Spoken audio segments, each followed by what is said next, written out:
I'd like to call this meeting to order. Would you please rise for the Pledge of Allegiance?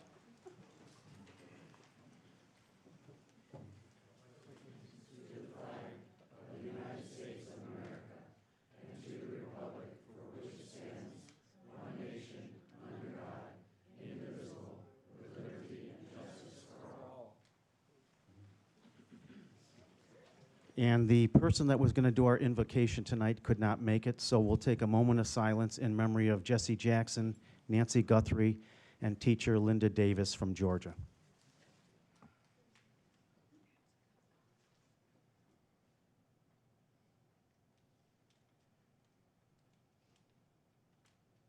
Thank you.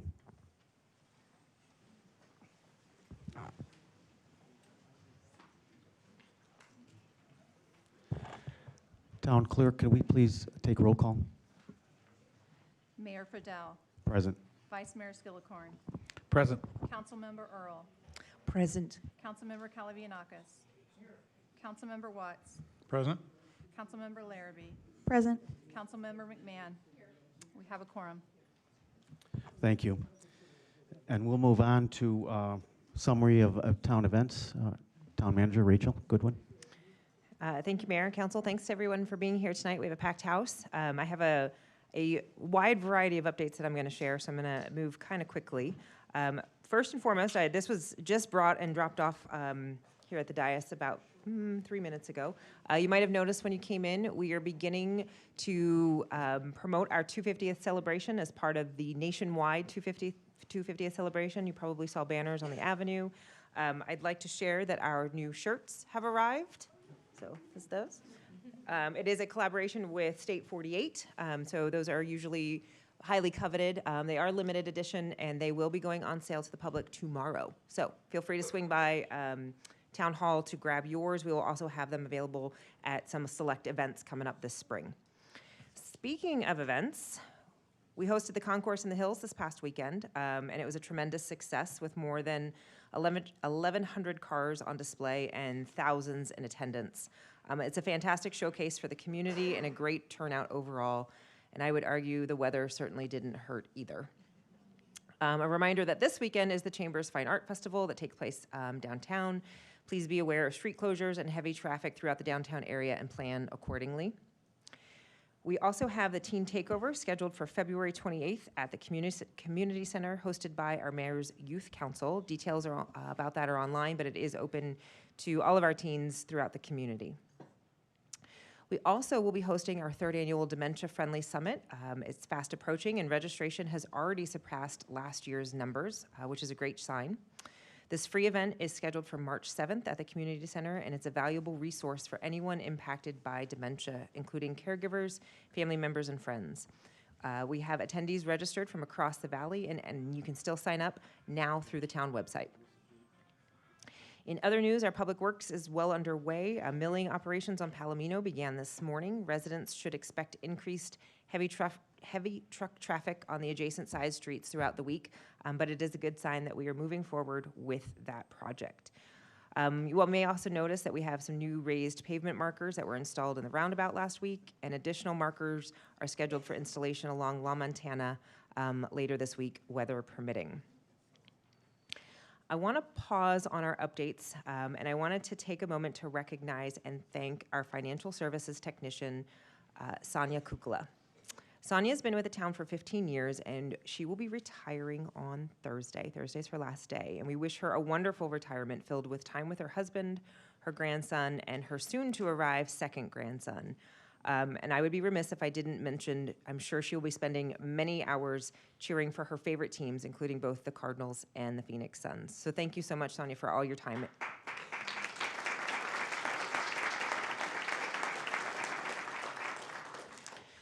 Finally, tonight is our first meeting under the newly adopted Rules of Procedure and Call to the Public format. You may have noticed a brief informational video playing as you entered. We played it a couple of times. That explains how to participate in our meetings. I'd like to pause and ask that we replay the video now for those here in attendance and those watching online.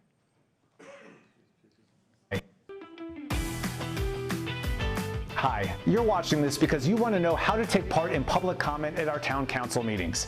We're thrilled that you want your voice heard, and we're happy to explain the process. First, there are two ways you can speak at town council meetings. You can speak on items specifically listed on the agenda and at the end of the meeting during call to the public, which is the time to speak on items and issues not on the agenda. When you walk into council chambers, you're going to come here and pick up a comment card. If you wish to speak on multiple agenda items, well, you need multiple cards. Once you completely fill out your speaker cards, you're going to hand them to the town clerk, who sits right there. All speaker cards need to be submitted by the time the meeting begins. Incomplete or late cards are not accepted. If you wish to speak during call to the public, you must fill out a physical card at the meeting. If you are speaking or wanting to comment only on a specific agenda item, you can also fill out the card online, but it needs to be submitted by noon the day before the meeting. Speakers have up to 3 minutes and are called up to speak in groups of 3, alternating between for and against as indicated on the card. Call to the public is limited to 30 minutes total. We appreciate you taking the time to make sure your voice is heard, and we look forward to seeing you at an upcoming town council meeting.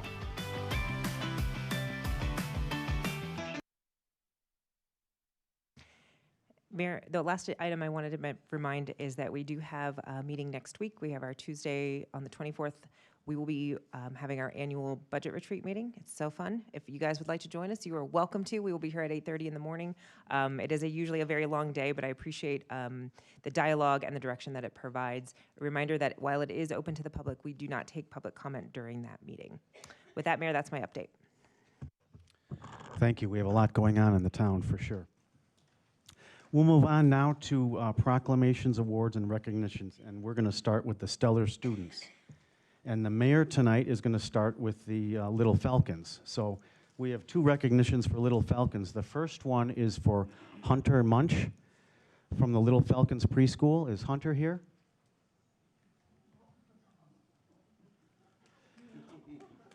So let me read you about Hunter. Hunter always walks into school with a huge smile, ready to learn and play with her friends. She is eager to explore the classroom environment and has shown so much growth in her confidence this year. Her positive nature comes through each and every day. She demonstrates all the characteristics of a great Falcon and is such a joy to have in the classroom. Congratulations, Hunter.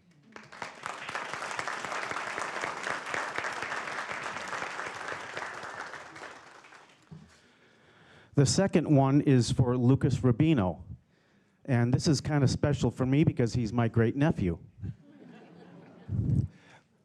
So here's the teacher's comments on Lucas. Lucas is a very smart boy. He loves math and numbers. He also enjoys listening to stories during circle time. Lucas has many friends and loves to play. He is very kind-hearted and often notices the little things that others miss.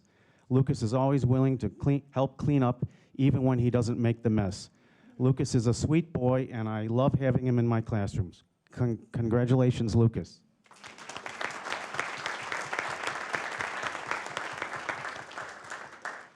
And now we'll move to the vice mayor with the next student. Yeah, is Alina Jones here? Here she comes. All right, so I'll read this off. Alina Jones is a wonderful student. She works so hard and has made great progress, especially in reading. She's kind and a friend to all. She is always honest and someone you can rely on. We're so proud of her.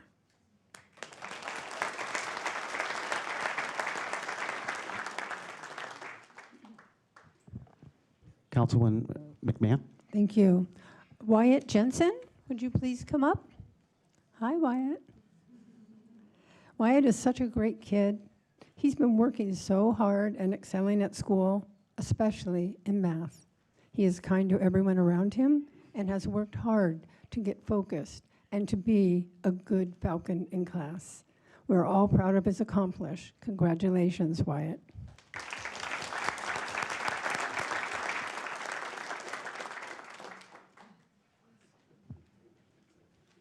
Councilwoman Hannah Larrabee. Is Miss Rosalind Doka here? Rosalind? Yay! Rosalind Doka is a dedicated and disciplined honor student. She is a quiet, creative, hardworking, and bright student, and always a pleasure to have in class. Rosalind works hard and gets along well with everyone around her. She always has a sweet smile to share with everyone. She consistently embodies the values of the Falcon Way, being respectful, responsible, safe, and kind. These principles are evident in her actions with peers and staff alike, making her a role model within our school community. Thank you, Rosalind.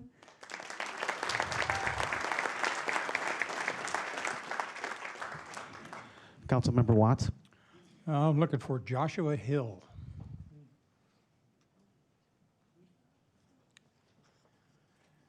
Joshua is a talented scholar who consistently works hard in class and demonstrating an exceptional commitment to his education.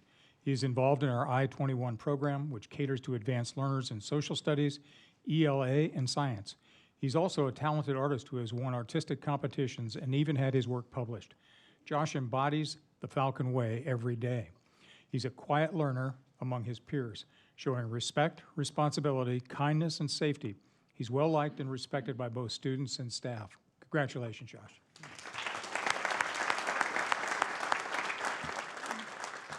Councilmember Kalibianakis. Thank you, Mr. Mayor. Is Taryn Wolf here? Taryn?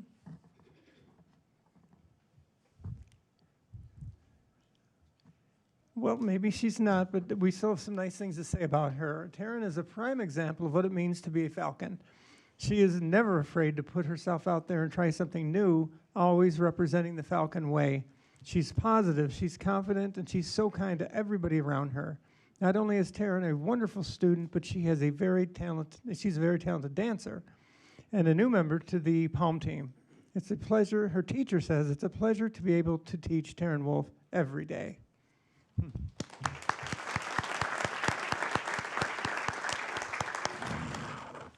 Councilmember Earl. Thank you. So Christian Daniels from the high school?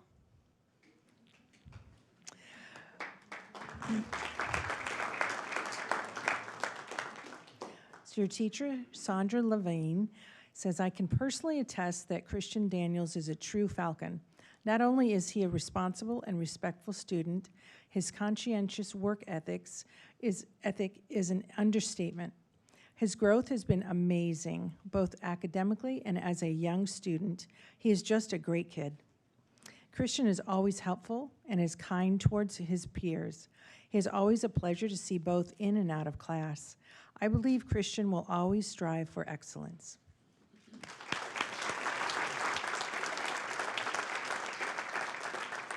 Now, if we can have the council get behind us here, we can get a picture, a group picture.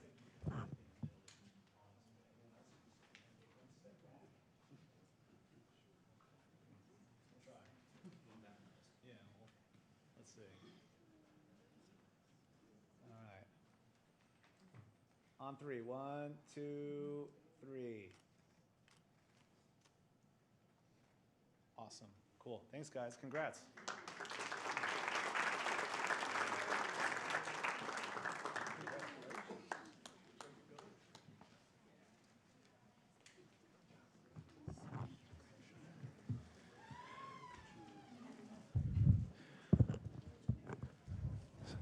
So next up, we have our Veteran of the Month recognition. And tonight's honoree is Chris Brant from the British Royal Marines. Let me read a little bit about Chris Brant. Chris Brant is a former British Royal Marine officer who served in Northern Ireland during the Troubles and later commanded Royal Marines aboard the HMS Minerva, where he also worked alongside U.S. Marines and served with the future King of England. During this period, he met his wife, Ellen, whom he shared over 50 years of marriage with.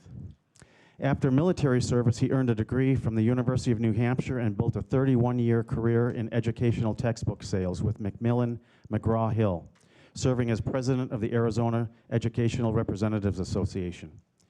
In Fountain Hills, Chris became a dedicated member and longtime adjutant of the Marine Corps League Detachment, supporting veterans and community causes. He and Ellen also led major efforts in the Golden Retriever rescue, organizing successful fundraisers and parade events. He was a founding board member of the Fountain Hills Toy Makers, helping grow the organization into a major charitable program serving schools, shelters, and hospitals. The couple also coordinated and participated in the home-delivered meals program. After becoming a U.S. citizen in 1983, Chris was active in local politics and civic leadership, serving as a precinct committeeman, political club president, board member, fundraiser, and parade organizer, earning community recognition. Overall, Chris Brant combined military leadership, professional achievement, and decades of volunteer service to veterans, education, animal rescue, and civic life, leaving a strong and lasting legacy in Fountain Hills. Chris Brant, come on up, please.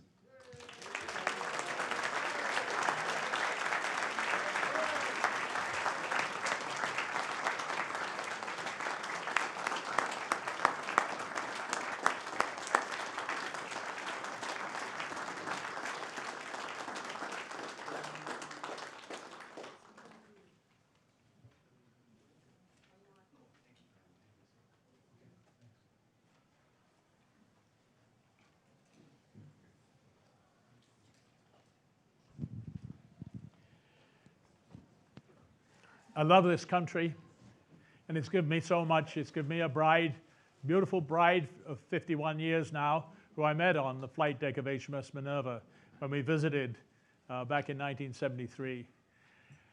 As I say, I've met with U.S. Marines around the world, either on a commando carrier or as down in Puerto Rico when I was there with our ship HMS Minerva. Also in a NATO squadron. So there've been a number of times where we've worked with U.S. Marines. So when my good friend Tate Elke came to me and said, would you like to join the newly formed Marine Corps League, then it was an obvious choice, and I was delighted. And I cherish the friendships I've made with the members there, and I thank a lot of you for being here today. So I am now, as I say, a very proud American, and I'm just going to do a little a touch, if you don't mind, for a moment. Not too far. No music, no need.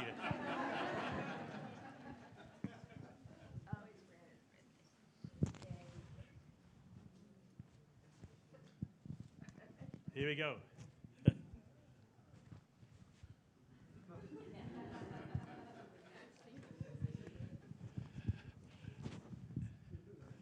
There's one more piece I'd like to say. I love this town. And so 25 years ago, when I was reading the Fountain Hills Times, a newbie came along and said, we don't have any culture here. So the following week, I put something together and sent it to them, and I'll try and remember what I had written. Do you need the artist's brush when you have the desert sunrise? Are you eager for the singer's voice when you hear the coyotes call? Do you yearn for French perfumes after summer squalls have passed? Nay, not me, as I stand in awe of nature's perfect jewel.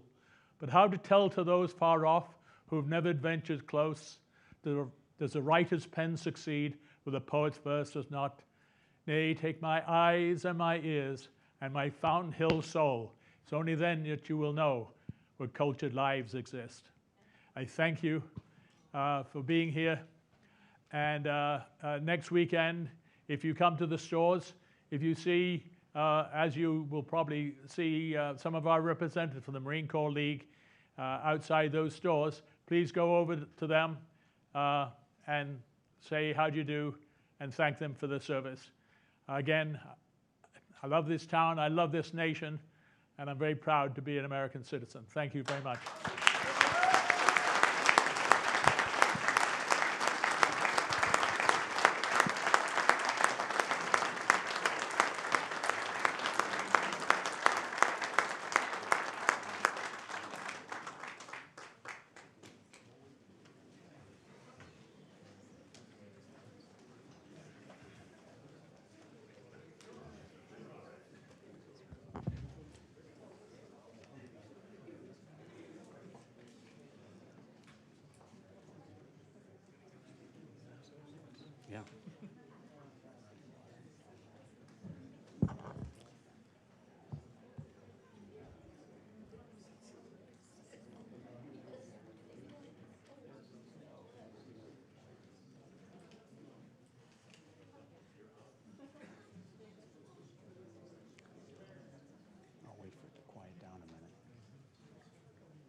Okay, now we'll move on to the Mayor's Business Spotlight. So today's Mayor's Business Spotlight is the streets of New York. Today we are proud to spotlight and congratulate the streets of New York, a true Valley staple since 1976. This family-owned restaurant has been serving award-winning New York-style pizza, pasta, and Italian favorites for nearly 50 years. After serving Fountain Hills for almost 2 decades, we are thrilled to welcome them back to our community. Located in Plaza Fountainside, this beautiful new space offers not only incredible food, but one of the most scenic dining experiences in the East Valley, overlooking the park and our world-famous fountain. With seating for 92 guests, a full bar featuring signature cocktails, and a convenient to-go area, Streets of New York is perfectly designed for family diners, date nights, and gatherings with friends. What makes Streets of New York especially meaningful is not just the food, but their commitment to the communities they serve. Over the years, they have supported local schools, youth sports programs, nonprofit organizations, and community events through fundraisers, sponsorships, and donations. As a family-owned business, they understand that being a part of the community means giving back to it. From fresh dough made daily to their proprietary sauce and family recipes, Streets of New York continues its commitment to quality, hospitality, and creating a true neighborhood gathering place. Please join me in congratulating Lori and Ryan. We are grateful for their investment in Fountain Hills and their continued dedication to our community partnership. Please come on down if you're here.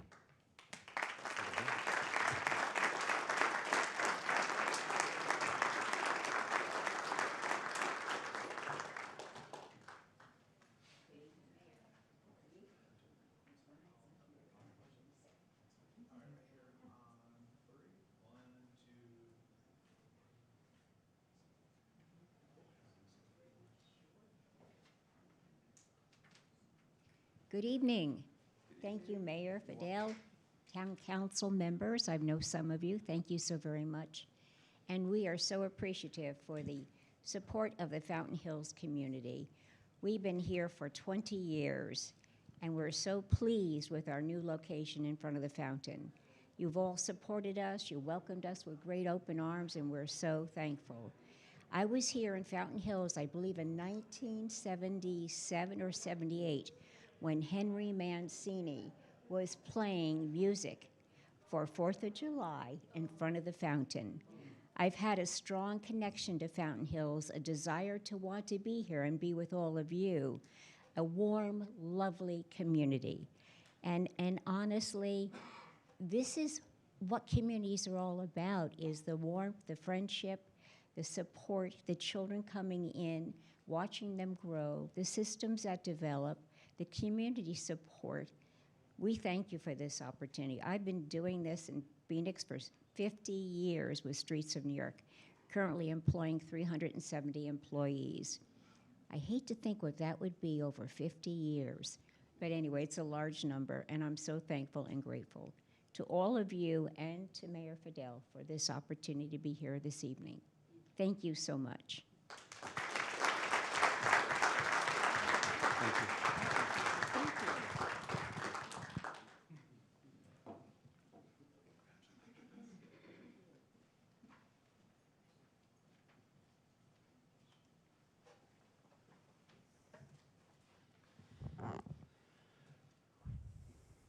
Okay, now we'll move on with presentations. Rachel? Mayor, tonight we have an update regarding our community center and all of the different programs and activities that are over there. While Director Snipes pulls up his presentation, I did want to take a second and thank some of our staff that are back in the back of the room. While they're here simply for moral support tonight, they are a big part of the reason our community center is such a popular amenity in our town. So with that, I will turn it over to Director Snipes. Thank you. Mayor, Council, as Rachel said, we're here tonight to kind of go through many of the things that go on in the community center. We won't touch them all. We don't have that kind of time. But it's also in recognition of the support that this council and the councils before you have given to the community center and the importance of that in our day-to-day operations that occur over there, and the difference that has made in the pull that the community center now has, having some really nice amenities within it and being up to date with all the technological advances that have happened. So just want to say a thank you to all of you and the councils before that have helped towards this process. When it comes to growth and participation, the community center has done a lot of that over the last few years. We've seen the speaker presentations are now averaging over 80 people, and that was a number that we dreamed to get to, was 80 for a single, and now we're seeing that constantly. And that's a tribute to how hard the staff work to make sure that our presenters are good and they continue to be good. That doesn't come easy. That means off hours, going places, hearing people talk, seeing how they present, and then figuring out if it fits our niche for the people that come to our community center. And they're clearly doing that as we're now drawing 100+ participants in many of our speaker engagements. Currently, there's 70+ weekly activities for active adults. That's far and away from where we were when I started here 10 years ago. Seems like it's been doesn't seem like it's been 10 years, but it has. And so with that, means that we're catching more and more people and finding the things that they like and bringing them into the community center where they can truly be welcomed and find a place of unity within our town. This year we tried something a little different to try and draw in some new members, and that was we had a comedy show come in. You really got to hit the nail on the head when you're choosing a comedian to come in and talk to a bunch of people. And we ended up with over 250 people that came to attend that, and the deal to come into it was you had to be a member of the community center, and then it was a free offering to them. And so that proved to bring in a lot of people to become members of our community center or sign up early. Here's some pictures of just how full all the ballrooms were. Lots of people, and it was a very big success. The community center's programming has definitely continued to improve. We're now starting to see wait lists on our programming that we're doing because the participation rate is so high. Some of our biggest ones are line dancing, which if you ever walk by and you look in, the room is completely full end to end. Requires multiple different instructors to make sure that everybody can see what's going on because it is a big success, and we've added night classes as well to help try and accommodate as many people as possible. Another thing that we never used to do is we have a lot of games that are now out in the lobby, and you see that picture there to the right. Those tables are often full with people playing cards or different types of games on the tables that are just there in the lobby and don't take up a classroom necessarily, but provide a space for us to program and bring people in. Community Center's operation has continued to grow. This just gives you kind of an example of how many days of each month that we were open, as well as the number of hours that the community center was in operation. Since we went to having steady hours at the community center, probably 5 or 6 years ago now, something like that, it is really proven to be a successful way to operate the community center. People didn't know when to come or when they couldn't come in the past because some days it would be open late and some days it would be closed early. So by having consistent hours, it's made a big difference in the amount of people that can come and know when they come that the community center will be there for them. As we talked about, the memberships continued to grow. We've started doing some different ways of reaching out to people. The newsletter alone is reaching 3,500 people now. They've moved the flyers around in the community center so that they're easier to locate, as well as we've started adding advertisements for the community center in the park kiosks. And a lot of people are starting to catch that, and then it draws them to the community center to become members. As you can see, from 24 to 25, we increased our membership, and in 26, we're already at 1438, and that was as of a week or so ago. So we are seeing a steady climb, and that number is above where we were at this time a year ago. So we're confident that we will, once again, have our membership increase at the community center. One of the interesting things and things that I may catch a little bit of flack for is that each of the last 2 years, I've had to ask our town staff to park in the side lot to help make room for the people that are using the community center. I've been notified of the 122 steps that it takes to go the extra distance, but our staff has been more than willing to do that, and that also makes a big difference for the people that are coming to use our community center. The attendance growth, for the programs that we're running, as you can see year over year, we're continuing to increase those numbers. And this is just the program attendance. So at a 24% increase in revenue as well. Those turn into real numbers, and I know that was something that this council asked us to focus more on is trying to increase our revenues, and staff has taken that to heart and worked very hard to make sure that we're offering programs that bring people in and increasing that revenue. As you can see there, the December programmed attendance, and this does not include any of the rentals, from 24 to 25 increased by nearly 1,000 participants. We're finding that each one of our events is continuing to grow that we're hosting over there. Community services wide, we have one of the best problems you can have is we're a victim of our own success. We're not growing in the number of people that we have working, but the number of people that are showing up are certainly growing.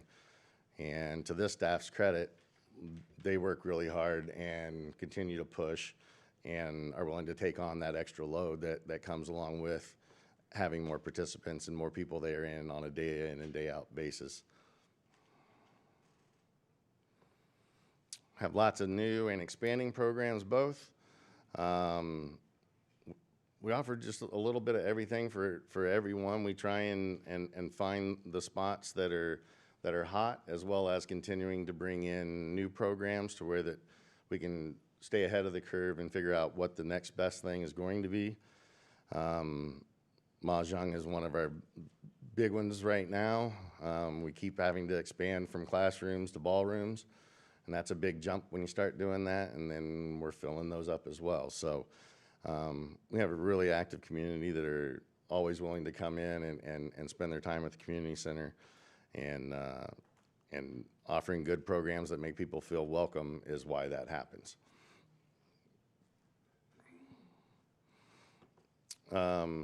Here's our year-to-date revenues that have been climbing. The community center operations itself is at $82,647, and that's year-to-date from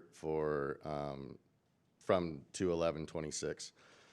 So we just wanted to do a full year run at it, and so that's what these numbers represent. And then our senior services operations revenue is at $82,569, and that's a 36% increase year over year. So substantial increases in participation, as well as in outside rentals that we also talked about wanting to increase. So we've been seeing more and seeing repeat customers.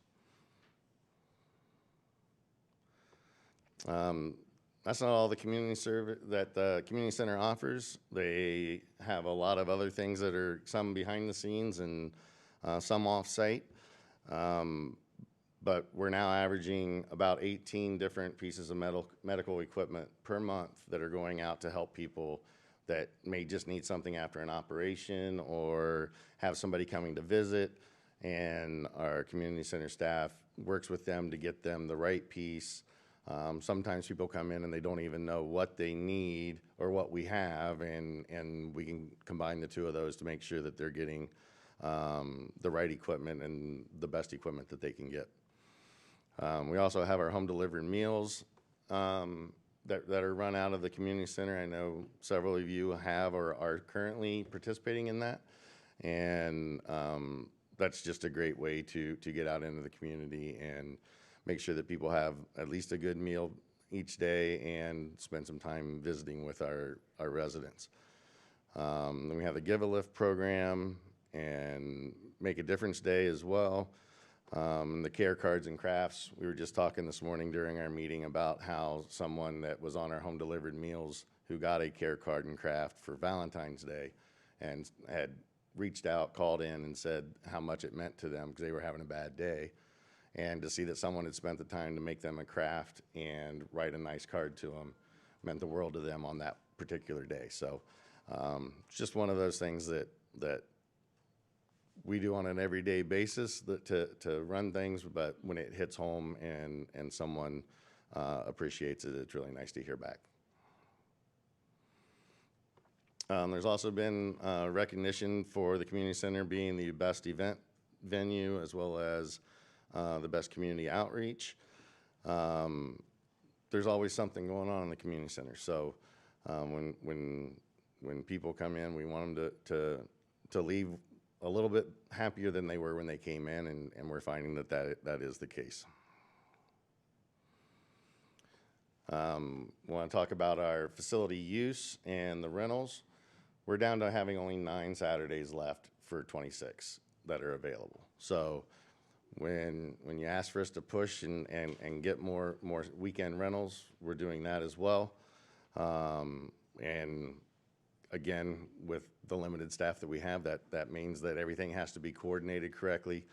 And Jen Lyons does a great job of making sure that we have the right people there for each of the activities, and each one requires somebody different or a different combination, and making sure that each person, each group that comes in gets the same treatment to where that their events run as well as possible. We just had a bridge tournament over the weekend that saw 250 people playing at it. Those have been very successful. We've had several over the last few years that are 3-day tournaments. It really makes good use of the community center for weekend setups and teardowns.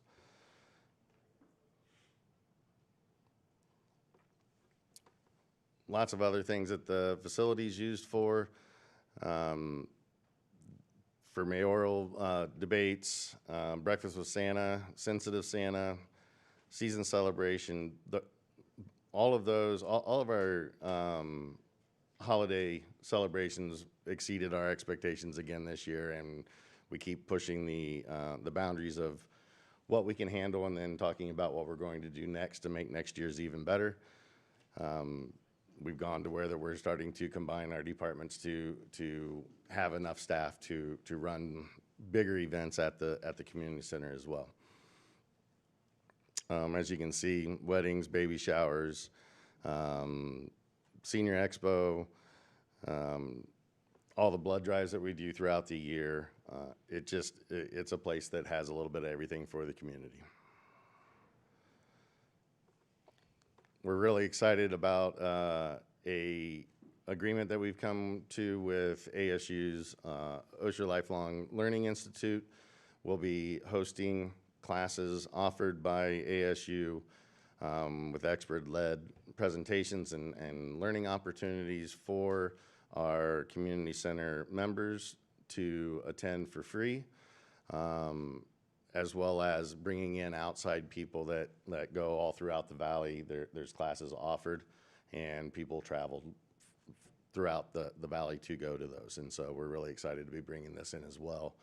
And we've already gone from talking about doing one and trying it out to scheduling several, just because the partnership has been working so well. We're really excited about the classes and things that they'll be able to bring in that we would never be able to pull off by ourselves. So it's, again, a great way to show the partnerships that our staff are building with outside people and bringing those in. With that, I'll do my best to answer any questions. I do have several staff members that are here in support, and so if I don't know the answer, I may be able to lean on one of those.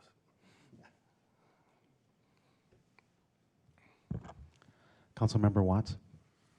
Kevin, I know how much you enjoy these presentations in the limelight, but what I would ask you to do is have your staff stand so we can recognize them as well. You did a great job of introducing them, but they've done an outstanding job supporting us as well, so thank you. Yep.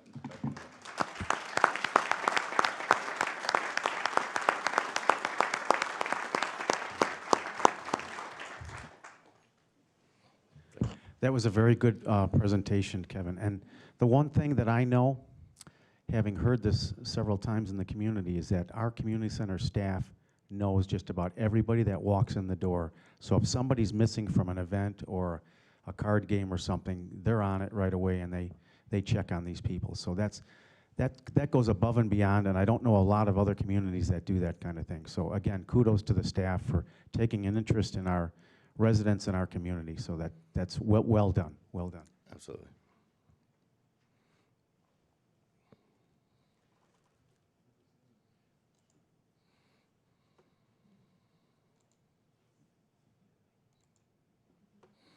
All right, thank you very much. Appreciate it. Have a good night.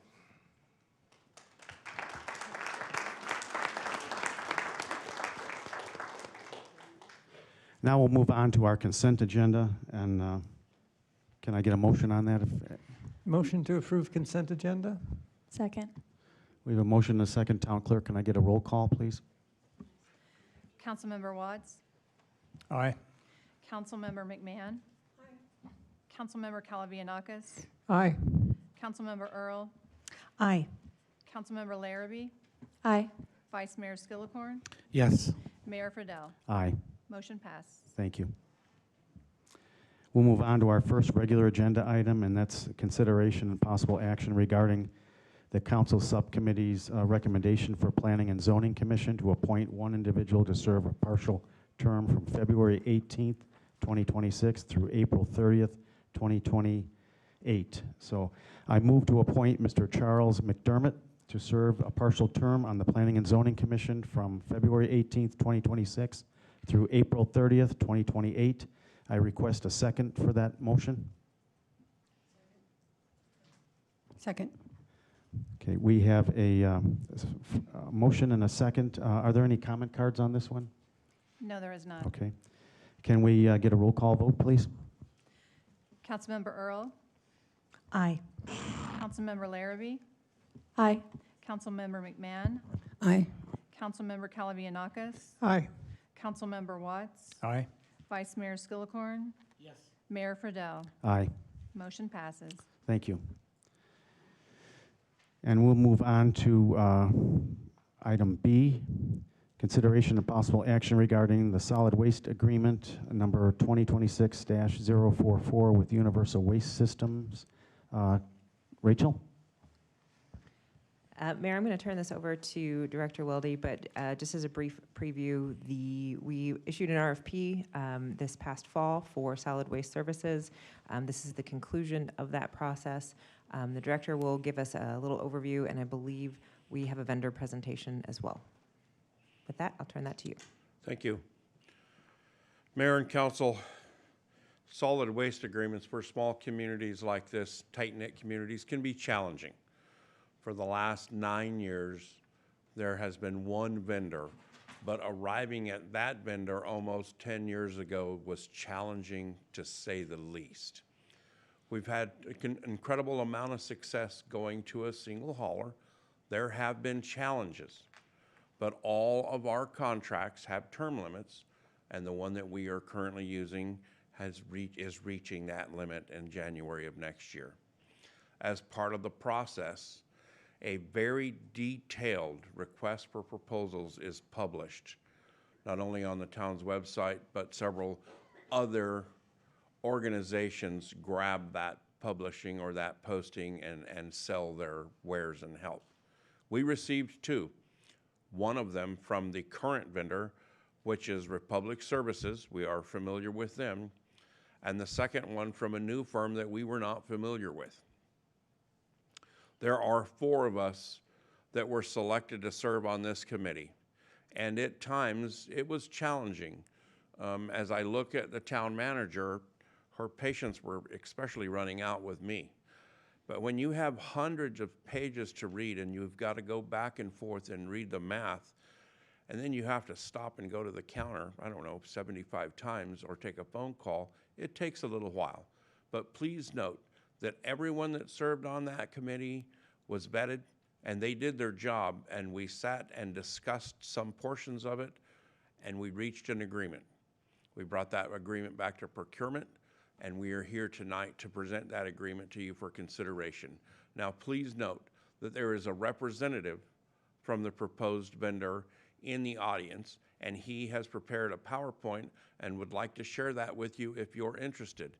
During this time frame, he and I, and his name is Mr. Blackburn, we will take questions and do the best that we can to answer them. So before I open the PowerPoint, are there any immediate questions that we might be able to answer?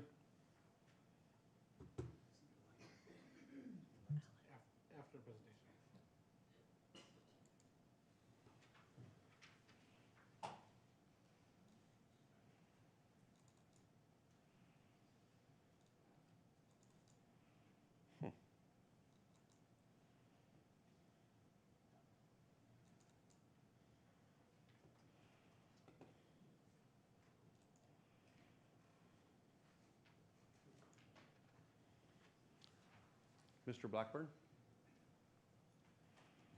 Mayor and Council, let me introduce Mr. Blackburn. He will be doing the presentation tonight. Good evening. Good evening, Mayor, Council. My name is Matt Blackburn. I'm one of the owners and the Vice President of Universal Waste Systems. I prepared just a brief presentation. It's only a couple slides and really just more of an introduction of our company to you. So I'll run through that real quick if you don't mind. First of all, one of the slogans that we use in the company and throughout all of our operation is large enough to serve and small enough to care. We're a family-owned and operated business. My father started the company in 1986. And what's been important to us is that we maintain all the services that the large corporate companies can have. We have MRF experience, organics experience, landfill experience, transfer stations, all the collection trucks. We build our own trucks. We have our own services. But we always wanted to make sure that we had that personal touch of a private company that we could offer to the cities and the towns and communities that we service. And so that's been very important to us. So throughout this process, if we're selected, I will always maintain and be a point of contact to you through the term of the contract. My brother, Mitch Blackburn, is here. He lives in Scottsdale, and he's our local representative in Arizona, so he'll be part of it. But you'll always have a member of the ownership that will be part of the community if we're selected to be your waste hauler. So basically, real quick, so we believe we bring a depth of experience. We have a proven track record. We have probably 20 cities in California, Arizona, New Mexico, Kansas, and Missouri. We see ourselves as a strategic partner. We're going to be part of your community. We're offering a service to your community that some cities offer themselves, so we'll be very involved with you. And then at the end of the day, you always have our personal commitment that the services will be up to the standard, and we'll be here to make sure that that happens. As I stated briefly, Universal was incorporated in 1986. We have over 3 decades in the business. UWS was founded and owned and operated by the Blackburn family. I've said some of this already, but we provide services in Southern California, Arizona, Kansas, Missouri, and New Mexico. We have 25 strategic locations across those 5 states. We employ over 800 employees, have 350 collection vehicles. We have experience in organics, which is something that will be coming to the Arizona eventually. MRF, recycling services, and trash. We operate 2 landfills. We provide service to over 100,000 single family and between 15 and 20 commercial, industrial, and multifamily customers throughout every week. And then we have a sister company, Spartan Container, that's located in Casa Grande.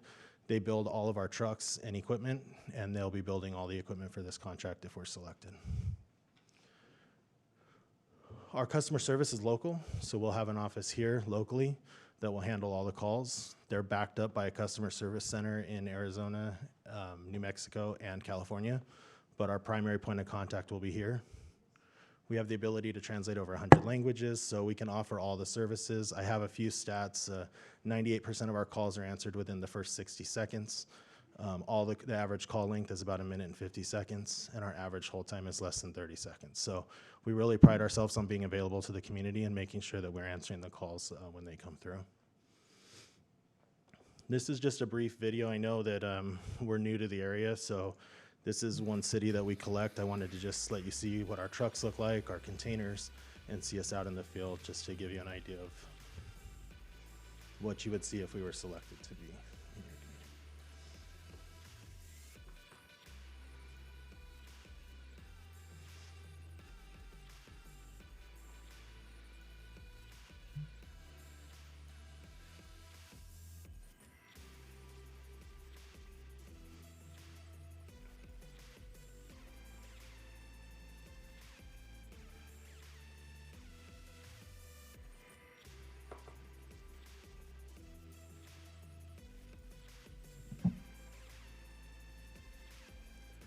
One of our collection facilities.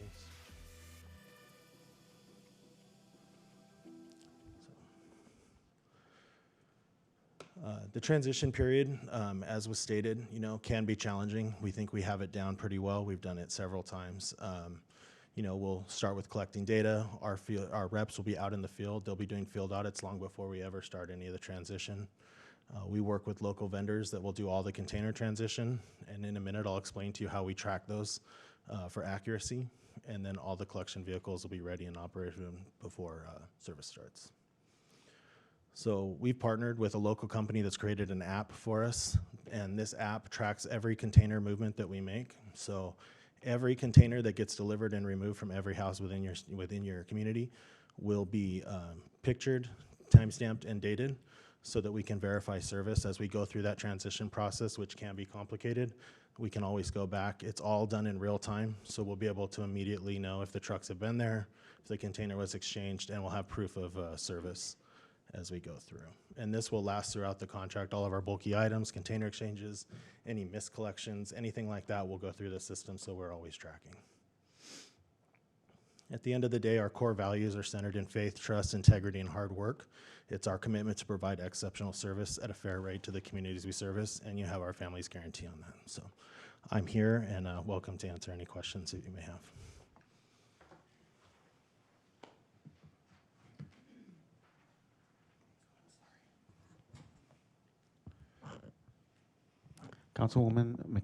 Vice Mayor Skillicorn. Thank you, Mr. Mayor. I just want to thank staff for putting this together. I mean, looking through this, it all seems so professional. It seems like very thorough. Both companies gave, a bid that, seemed to meet the needs. There are some minor differences, but there's also intangibles. When I do a little bit of research myself, I go to websites of the companies. I do notice Republic has a DEI program. I do notice that they have a 100% score with HRC. Which really doesn't meet the values of Fountain Hills, and frankly, Fountain Hills has an ordinance against that. So I think the choice is just crystal clear. So I'd like to make a motion to approve this as drafted for universal waste management, or waste systems. Second. Councilwoman McMahon. Excuse me, thank you very much. If you don't mind, Justin, I have a couple of questions. Okay, I want to say thank you to the committee. I appreciate your time and diligence. But the only information I have about this process so far is what's on the agenda, so it's public knowledge that I'm going to inquire about. I understand the score was very, very close, and I'd like to know if there were face-to-face interviews conducted with both candidates. Mr. Mayor, council member, no, we did not. The committee did not elect to have a face-to-face meeting with either one of the applicants. We felt that what they submitted was sufficient, plus all of the amount of time and research that we did. Okay. I also have concerns about the fact that Republic is a lot more experienced in representing municipalities and in waste disposal and pickup.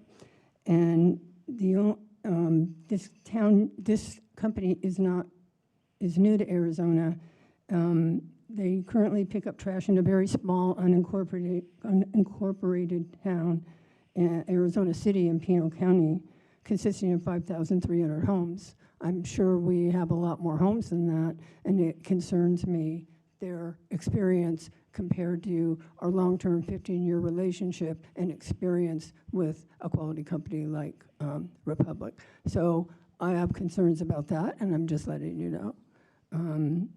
In addition, I noticed that in the agenda, it talked about that the applicants had to provide collection route schedules and maps. They're required in order to have the application considered.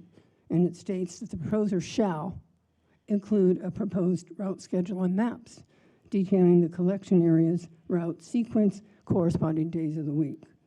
It's mandatory. I didn't see it. 1 minute, let me finish so then you can address it, okay? In essence, this is their book of business. And so, you know, usually when a person is applying for a job or whatever, they do their due diligence and they apply, especially a service company is going to provide this information.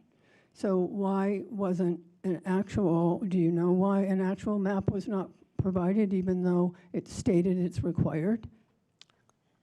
Mr. Mayor, council member, so there are several things in the submittal process and the request for them where the word shall appears.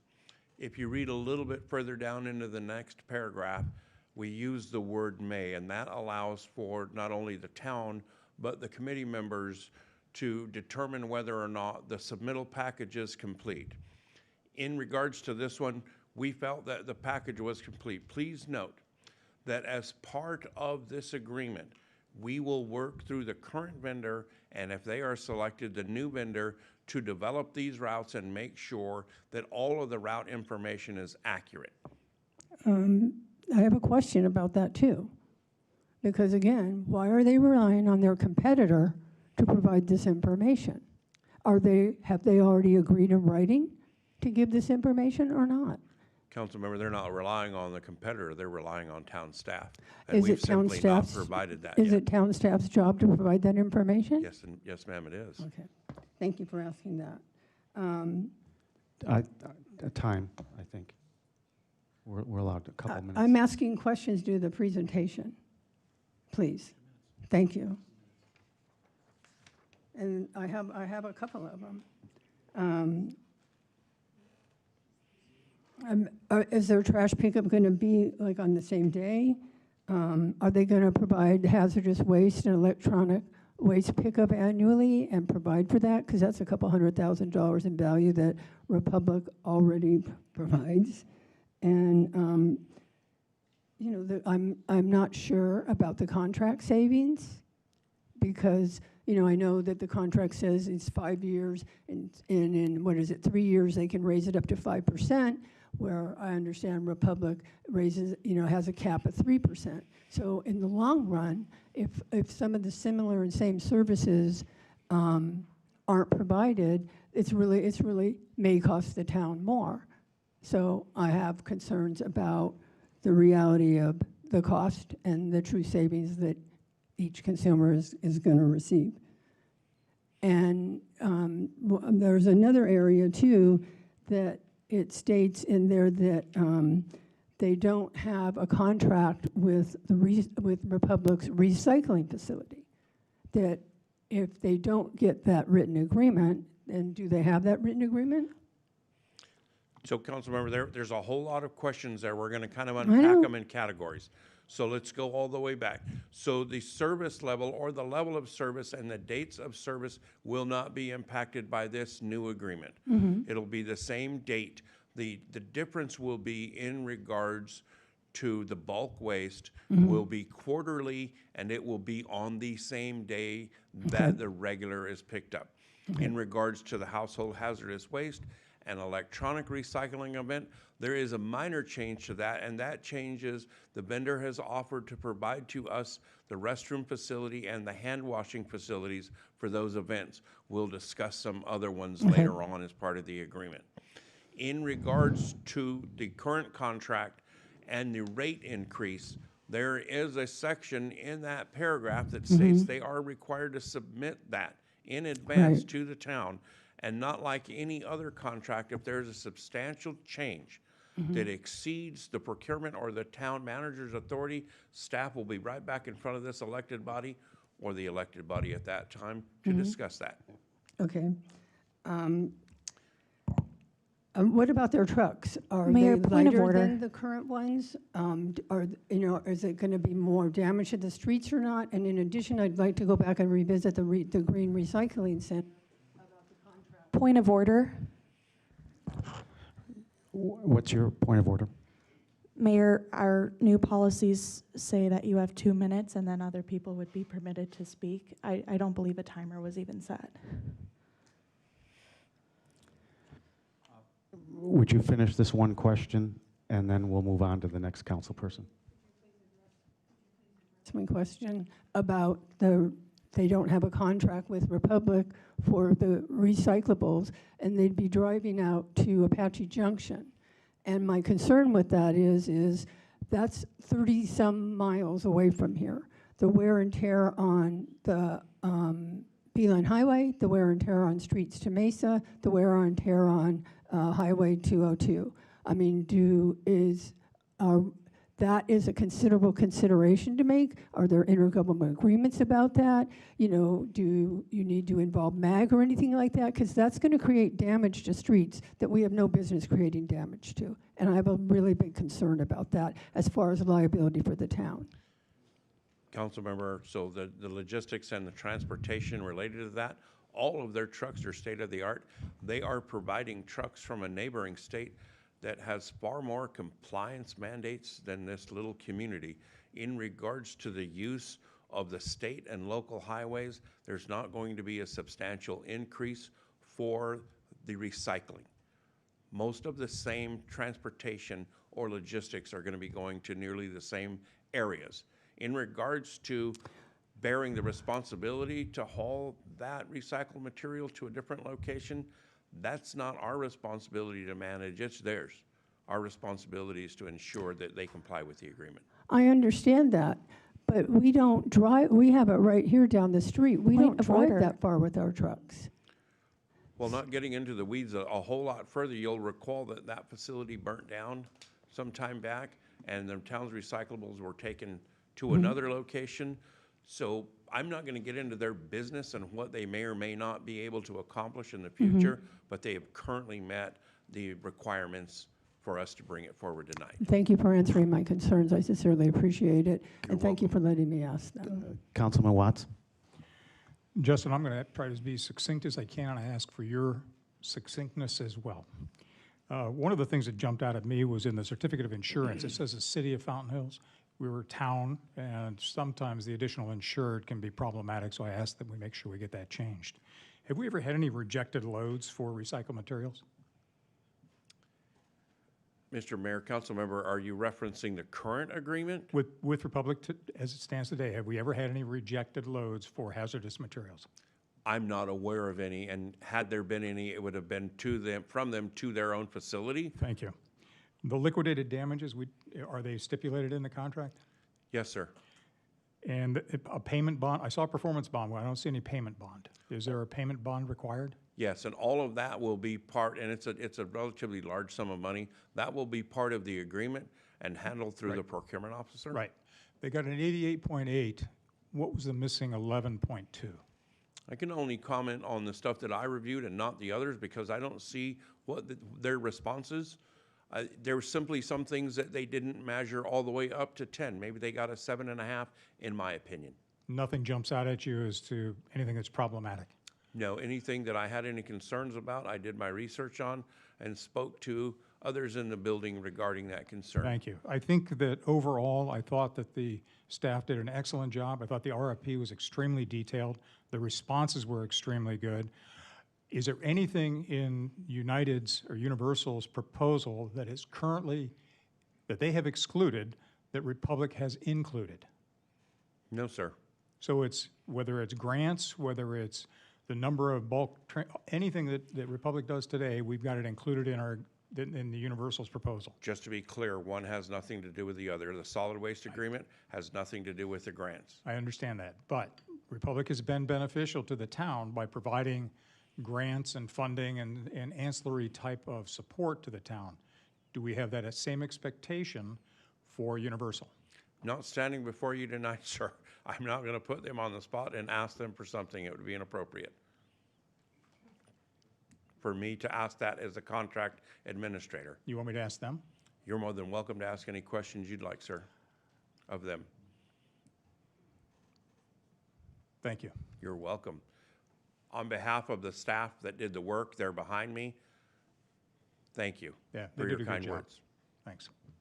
They did do an excellent job. Councilwoman Earl. Okay, thank you, Mayor. I want to appreciate all the work that you did with both companies, working on these RFPs and looking into the next possible trash hauler that we have. I would like to confirm, one of the things I had a couple residents ask me about, does the new contract allow seasonal residents to put their service on hold when they're not here? Mayor, council member, the answer to that is yes. Great, okay. And then I wanted to just confirm, we're going from 1 bulk pickup a year to 4 bulk pickups a year without an extra cost to the residents, is that correct? That is also correct, council Okay. member. And then I heard possibly there would be free portable restrooms at town events. Am I hearing that right? That's a possibility? Council member, we currently have an agreement for 2 recycling events. Staff will work with the vendor on the balance of the events. Okay. And, oh, did you want to answer that? Okay. Sorry about that. Yes, that is something that we do in every city. So every event, your Christmas parades, Christmas parties, 4th of July events, whatever events happen throughout the community, we'll provide all of the portable toilets, hand washing stations, and the trash as part of our service. It's something we do company-wide for every community that we service. So. Without an extra fee? No for extra that? fee. No, it would be included, and we're willing to add that as an amendment to the contract. It should have been in there from the beginning. It's something we always do. Okay, thank you.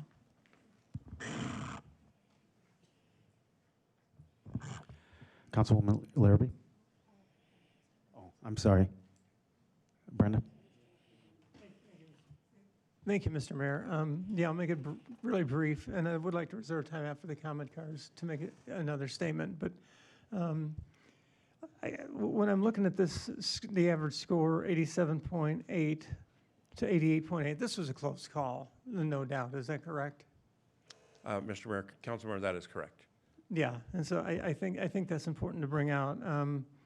Regarding the recycling facilities, which I think is an important component, I know Republic and the waste hauling is pretty close cost-wise. The recycling element, Republic is slightly more.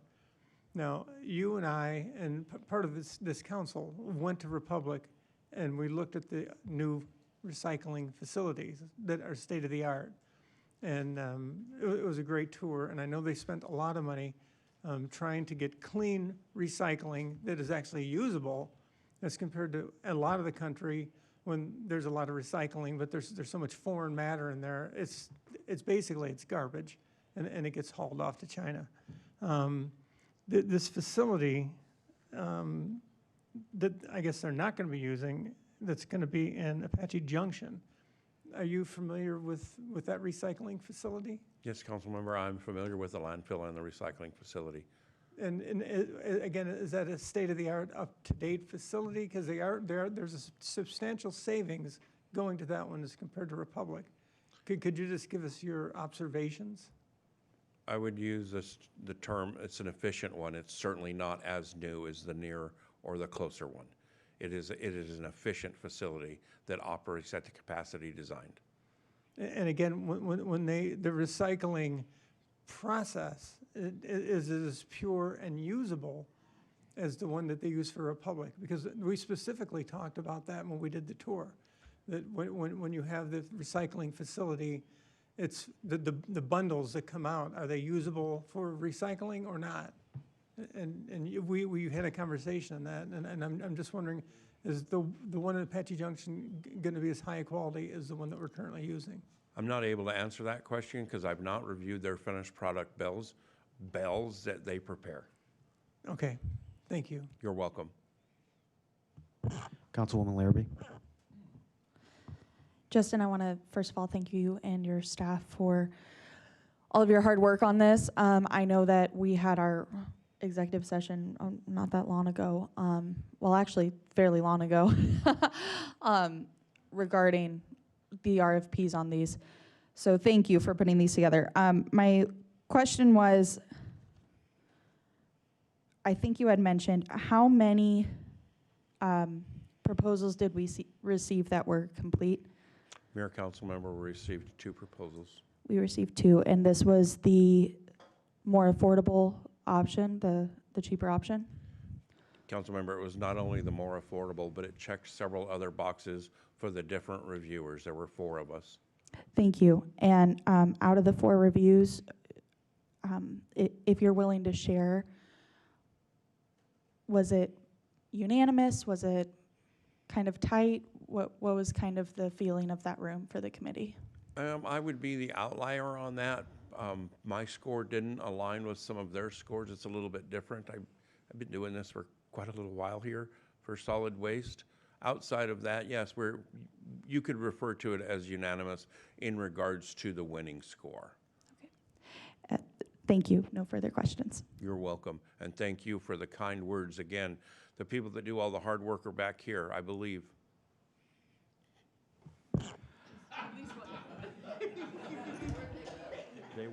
They were when this meeting started.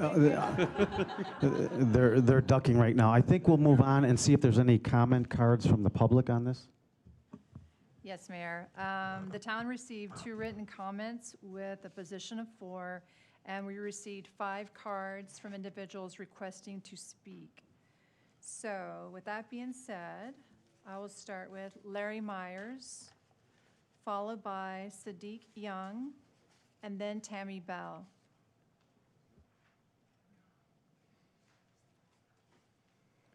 Mayor, council, so Myers, 44-year resident, and I was here when we had lots of trash haulers, and they did just fine. Then we got a single hauler. My bill went up, my service went down. That would be Republic. Did I put up with them? Yeah, I put up with them. But when a contract comes up and you look at it, and from what I can read, and also having the benefit of having a pretty highly acknowledged family member in the waste management business by its very name, I had my own research team do the research on this company.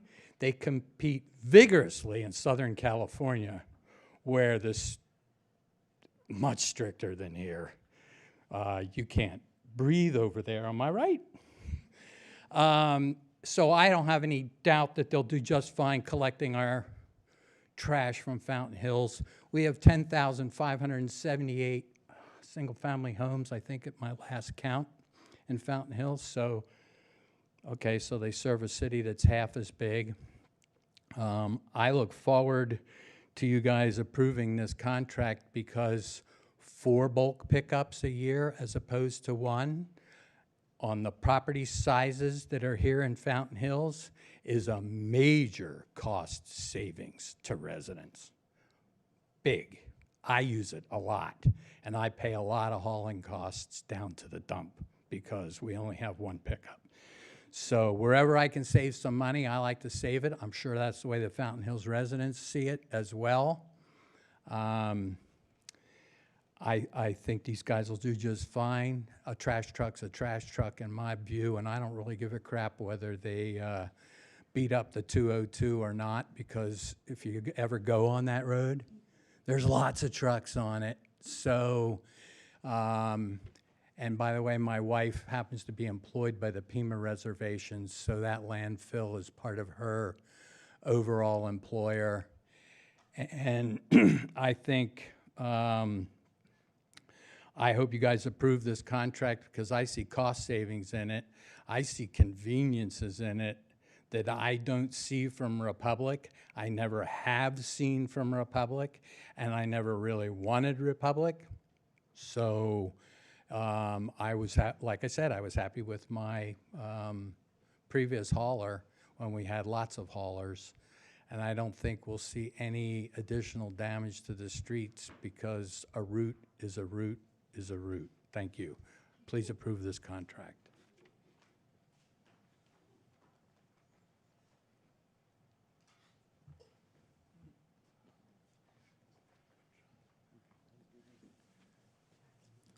Hello. Good evening, Mayor Friedel, members of council. My name is Sadiq Young. I'm here on behalf of the men and women at Republic Services. I'm the general manager of the North Phoenix Business Unit. And these are the men and women who diligently serve your community, picking up curbside waste and recycling over the last few years. But I'm not here to talk about our years-long service and our impeccable record of care and dedication to your constituents, but I'm here to talk about and discuss your plans for the future. We want to remain in Fountain Hills. Our drivers want to continue serving the community here in Fountain Hills. And I heard a few comments here during the previous statements, and I wrote some notes here, and I want to just kind of address a few items. Our bid for service, we believe, was fair and complete. We responded to all of the requests in the bid for service. And based on the notes and some of the comments I hear today from the staff report, it appears the recommendation was made based on price. We understand that our rate was higher than our competitor. We also understand what it takes to run the routes effectively in this town. And so we pride ourselves on our ability to keep your streets safe as our huge trucks into your neighborhoods, and we're remaining consistent and having reliable equipment here and a staff that cares about your community. So while price is important, but cheaper is not always better. As we reviewed the staff report, I heard a few comments here as well, so I just want to touch on a few things. There were a few questions that arise for us, and then we asked that you, Mayor and Council, review the bid from our competitor, Universal Waste Services, to confirm our findings in their responses. We do not believe their bid was complete. Number one, the RFP required a financial statement to be included in the bid, which was worth 10 points to the final score. During our review of the published staff report, we could not find any financial statement from UWS. It's possible we missed it or that it was redacted. However, based on what was published, it does not appear to have been included by UWS in the original bid. Number two, the RFP required the proposed route maps and scheduled route days, which was also discussed here today, included in the bid. We couldn't find any indication that UWS provided this detail. Instead, they stated in their bid that they plan to utilize collection routes provided by us, the current service provider, but that was not the requirement of the bid. The requirement was to present a plan. Pricing is based on the number of drivers and trucks you'll need and the hours per route. Without a route plan, you cannot estimate costs accurately. Number three, the RFP required proof of disposal site ownership or a letter certifying you have access to a disposal site. We own and operate the Salt River Recycling Facility, as was mentioned up here. And at the time of the bid submission, we had not provided a letter of confirmation to UWS. However, in their bid, they stated UWS plans to utilize the Republic Services Recycling Facility for the commingled recycling. Just to move forward, we are unable to secure a timely disposal commitment letter from Republic. So again, to price the service, you must know the cost to process recycling. How can pricing be accurate without this information? If I can, 2 more seconds, please. Time's up. Is my time up? Sorry.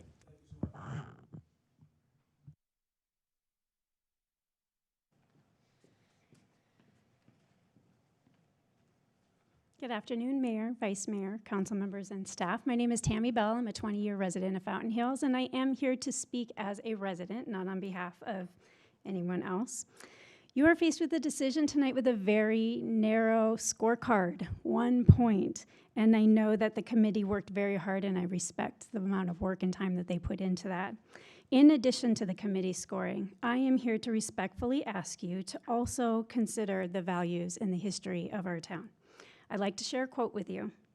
Whether you volunteer with organizations across the town, support our local businesses, or attend our events, including the monthly coffee with the mayor, you are helping make this such a special place, a positive place where we all come together to help each other. Do you remember who said that?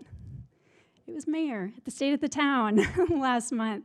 And I wanted to bring that up because, Mayor, you said it beautifully. You stated the true spirit of Fountain Hills. We are a town with deep-rooted connections and a culture that celebrates who lives here, works here, and serves here well.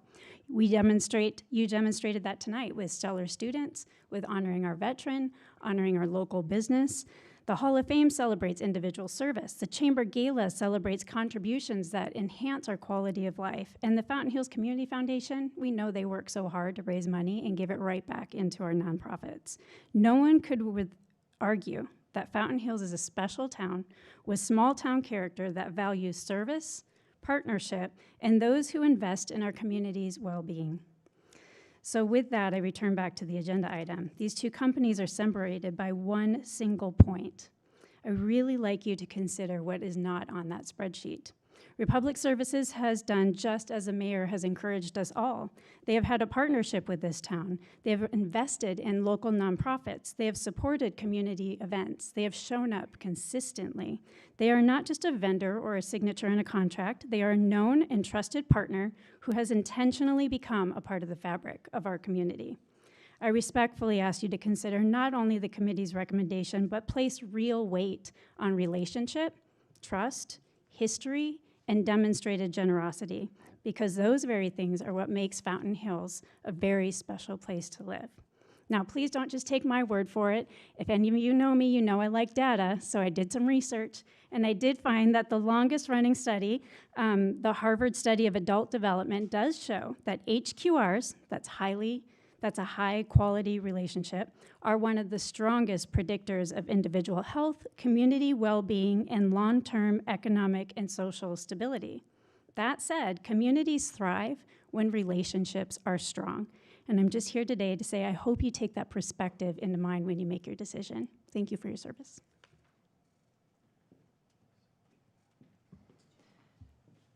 Next, we have Jonathan Felipe, followed by Kathy Kulturides.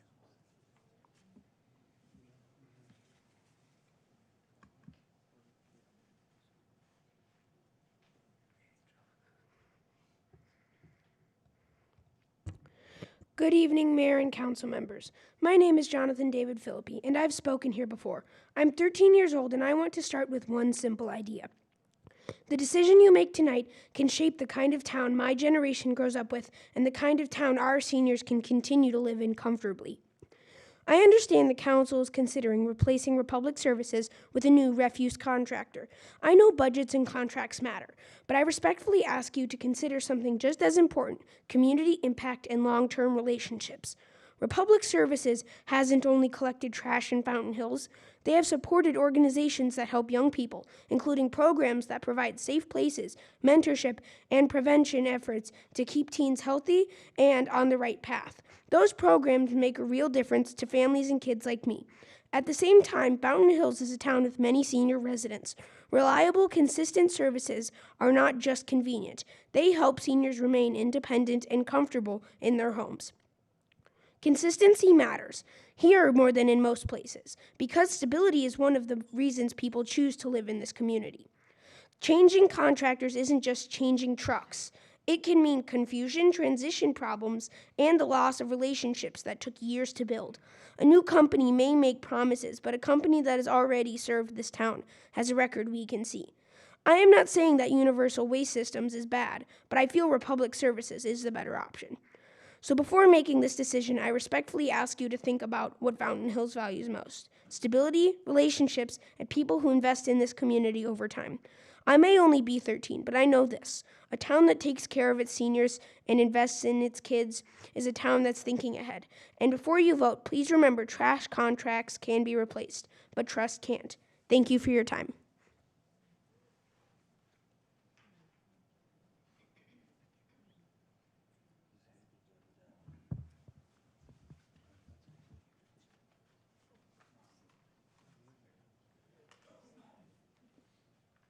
Mayor Friedel, council members, that was a tough act to follow.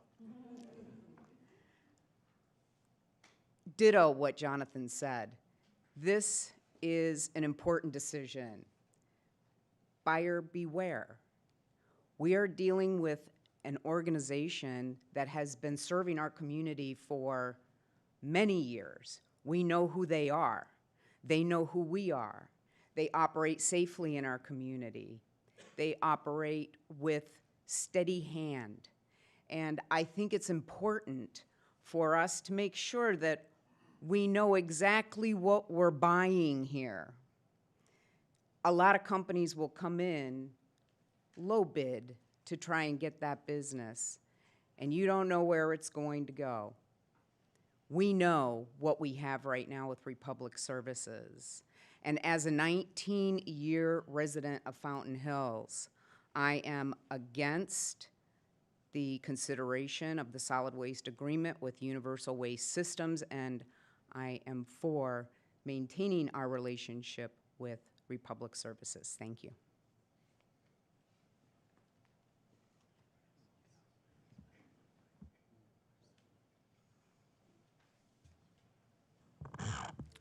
Is there any other council discussion?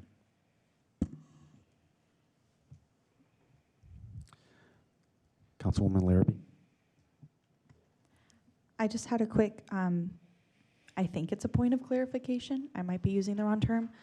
But will members of the council that had received campaign contributions from the applicant, from the other applicant, recuse themselves from this vote? Mayor, are we aware if there's any recusals? As far as I know, there are no recusals, but under the conflict of interest, whether or not you've received a campaign donation from a vendor is not a conflict of interest. So even if they did receive a campaign contribution, it's not something that they have to disclose. Well, if I may provide a personal opinion on that, I think that would be the honorable thing to do. Councilmember Kalibianakis.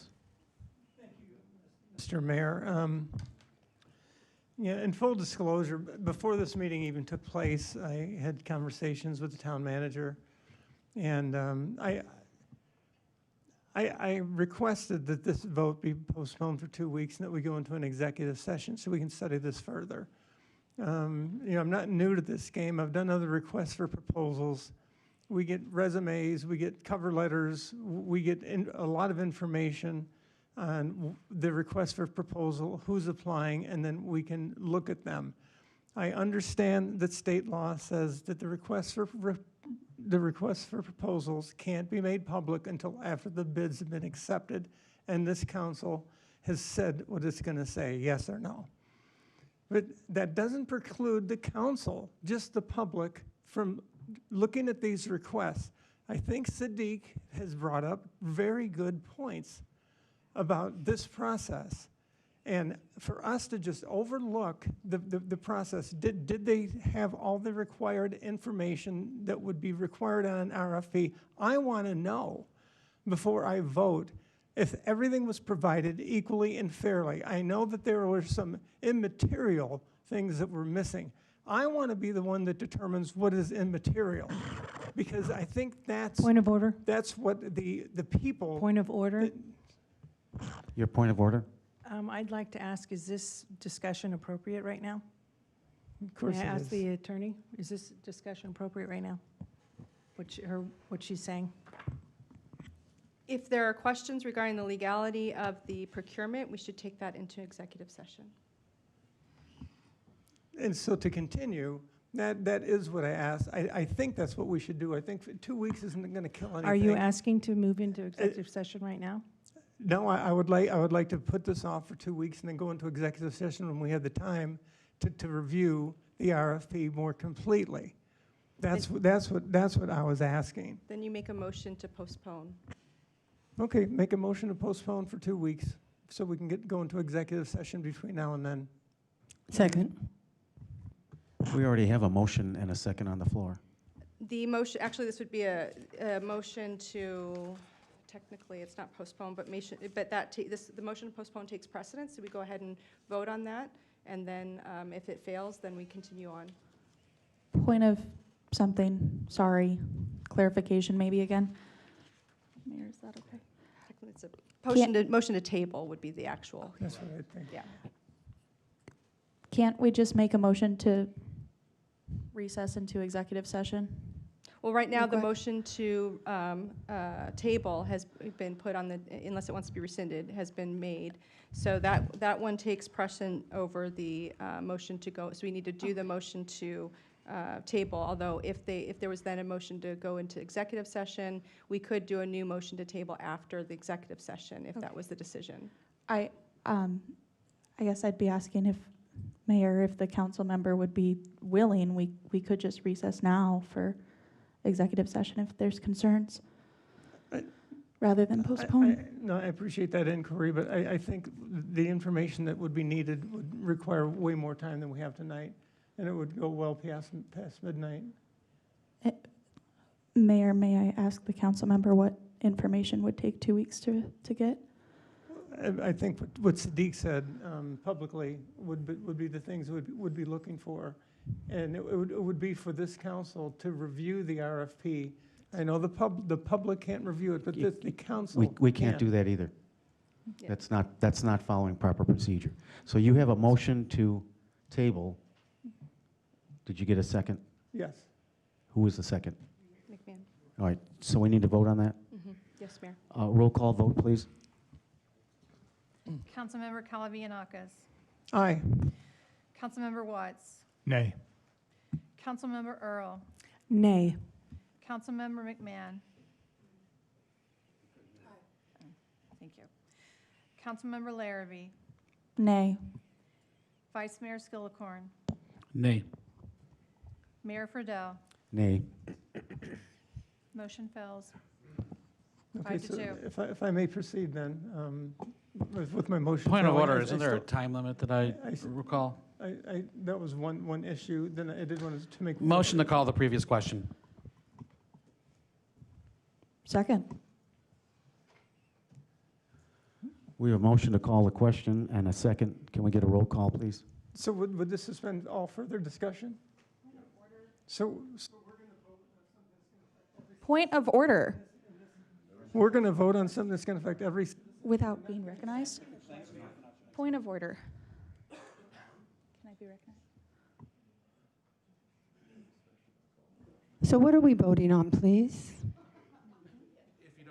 If you don't mind. Oh, seriously? Stop it.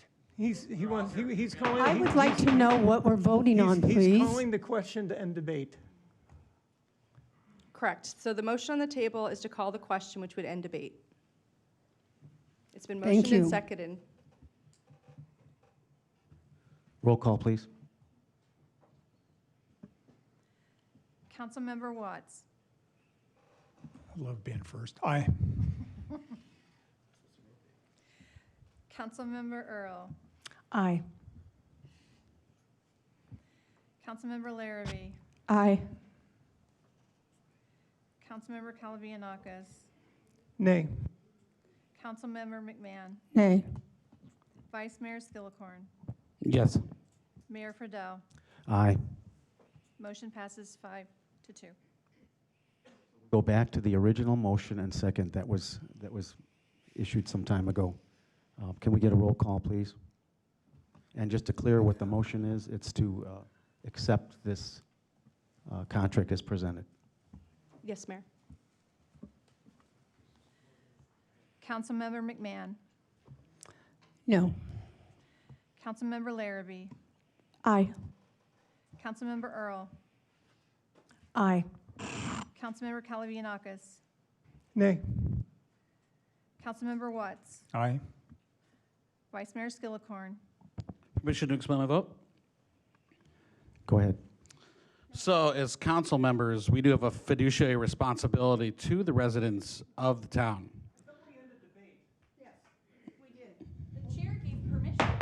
This is not debate. He asked for permission to explain his. He asked for permission to explain his vote. That's enough, please.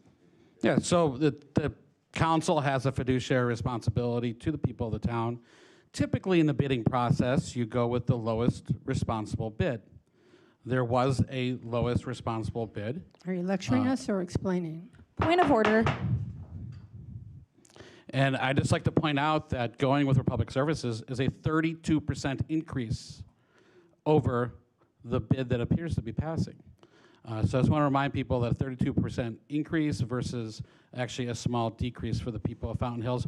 And I do notice that people of Fountain Hills should look up, there was a pretty significant donation from Republic Services to someone at this dais back on March 3rd, 2024. My vote is yes. Sorry, Mayor Fidel. Aye. The motion passes 5-2. Thank you.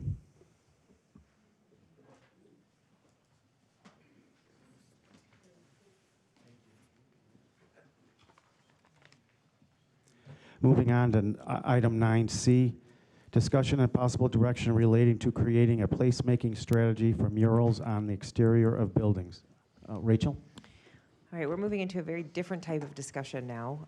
This is a follow-up to direction that was given by the council regarding murals on exterior buildings, particularly in our downtown spaces. We've had a number of inquiries from different business owners, and I know that Director Wesley and Director Jacobs have been working collaboratively to bring forward some recommended changes. With that, I'll turn it over to you, John.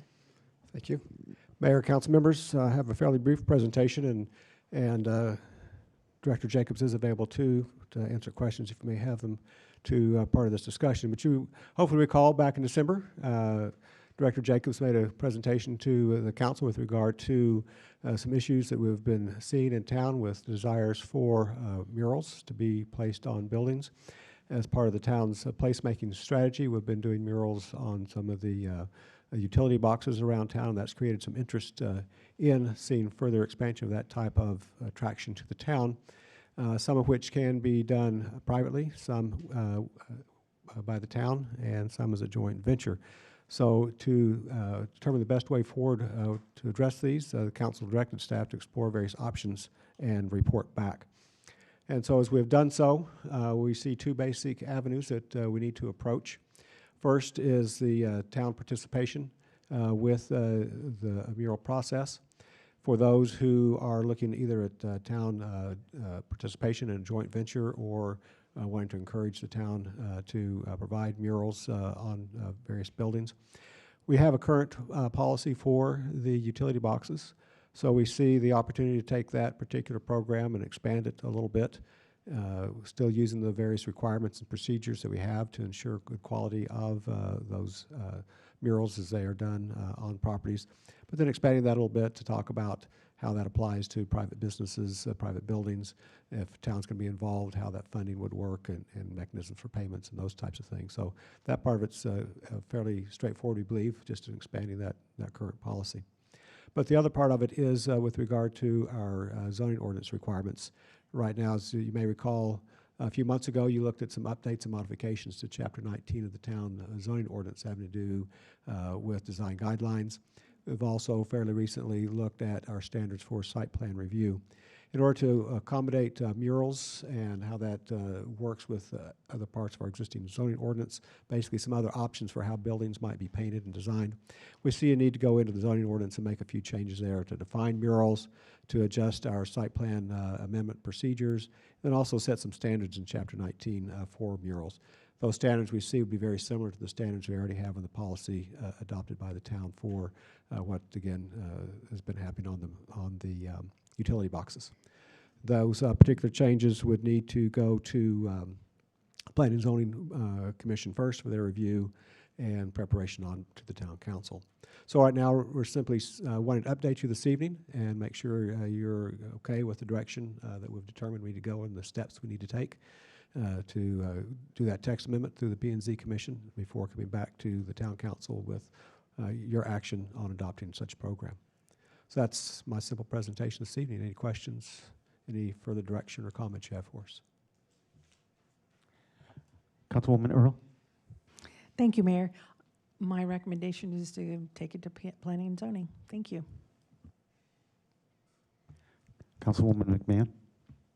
Thank you, John. I appreciate it. I'm concerned, like I said last time, about allowing murals because I think that we have a unique visual identity, and the decorated utility boxes are distinctive and thoughtfully designed to showcase what is important to our culture and what Fountain Hills is known for, like the night sky, the fountain, and other beautiful defining features. These small murals are strategically placed and provide cohesive, tasteful sense of place that reflects what makes our community special. I am concerned about murals being on buildings throughout the town, which could dilute the uniqueness of these utility boxes. In addition, as I stated before, murals are a unique form of artistic expression and protected under copyright and free speech, First Amendment Constitution rights. So courts have consistently held that government entities cannot act as art critics, and any regulation of artistic expression must be content neutral. So I am very concerned that staff's would be putting itself in a position to be art critics, and that, you know, that would be really a hard thing to do as far as saying yay or nay to murals, et cetera. So I think that it's a lot more complex, and I think our town is unique right now. I like the utility boxes as they're painted. They stand out, and no offense to anybody, I'm not for adding additional murals in town. Thank you. Councilman Watts? Thank you, Mayor. At a high level, I am for this. I think as long as the standards are there, they're applied uniformly, that I think it can be a good opportunity to enhance the town. I also think that when we look at something like the Roosevelt District in downtown Phoenix, they've made that quite a destination place by doing exactly what we're talking about doing here. A lot of photography groups go there, a lot of tourists go there to see what goes on in the Roosevelt District, which at one point in time, 25, 30 years ago, was pretty decrepit, and now it's a real hot spot. So it brings a lot of people. It brings, again, our Roosevelt District has a plethora now of restaurants, night activities, exactly what we're looking for in, as somebody refers to euphemistically, as the fun district. And I think it could bring a lot of value to the town. So my concern is writing the standards and how we apply the standards, so I'm anxious to see that, but I am a supporter. And I would agree with that as well. I think it does enhance what we've got going on here in the town, especially with the utility boxes. And like Councilman Watts said, it could be very attractive for parts of the town. Can we see, Vice Mayor? Mr. Mayor, I just want to say that I'm pro-mural, and I think it's fine if staff directs planning zoning to come up with a, appropriate system. Yeah, we're not done with this yet anyway, correct. so there'll be some changes. Do we have any comment cards on this? No, we do not, Mayor. Okay. So do we need a motion and a vote, please? Just direction? Right. Okay. So I think you've got the direction. Yes, thank you, Mayor. Good. Moving on to 9D, consideration possible action relating to initiate the Fountain Hills downtown facade improvement project. Rachel? Yeah, so continuing on the discussion of the downtown improvements, this is another initiative that was brought forward last budget cycle through our economic development. So again, in partnership with our planning and zoning and our development services, they have worked collaboratively to introduce what that downtown facade improvement program would look like and what it would consist of, and begin launching that. With that, I believe we have Facade here tonight to talk us through that, and then I believe Director Jacobs is also available for any questions. Thank you, Mayor, council members. As Rachel said, what I'm presenting before you is our proposal for a downtown facade improvement program. We're looking for your approval to initiate this program, and really the goal is to revitalize our downtown center and enhance our economic vitality. So getting down to the purpose of this program, so many buildings, particularly their exteriors, have aging facades and inconsistent aesthetics that limit the appeal. And this program will help catalyze visible high-quality enhancements and target financial support and create a welcoming, vibrant corridor, and also to enhance Fountain Hills' unique desert character. There's the distillation of the purpose that I just mentioned in that first bullet point, but this is an overview of how the program will work.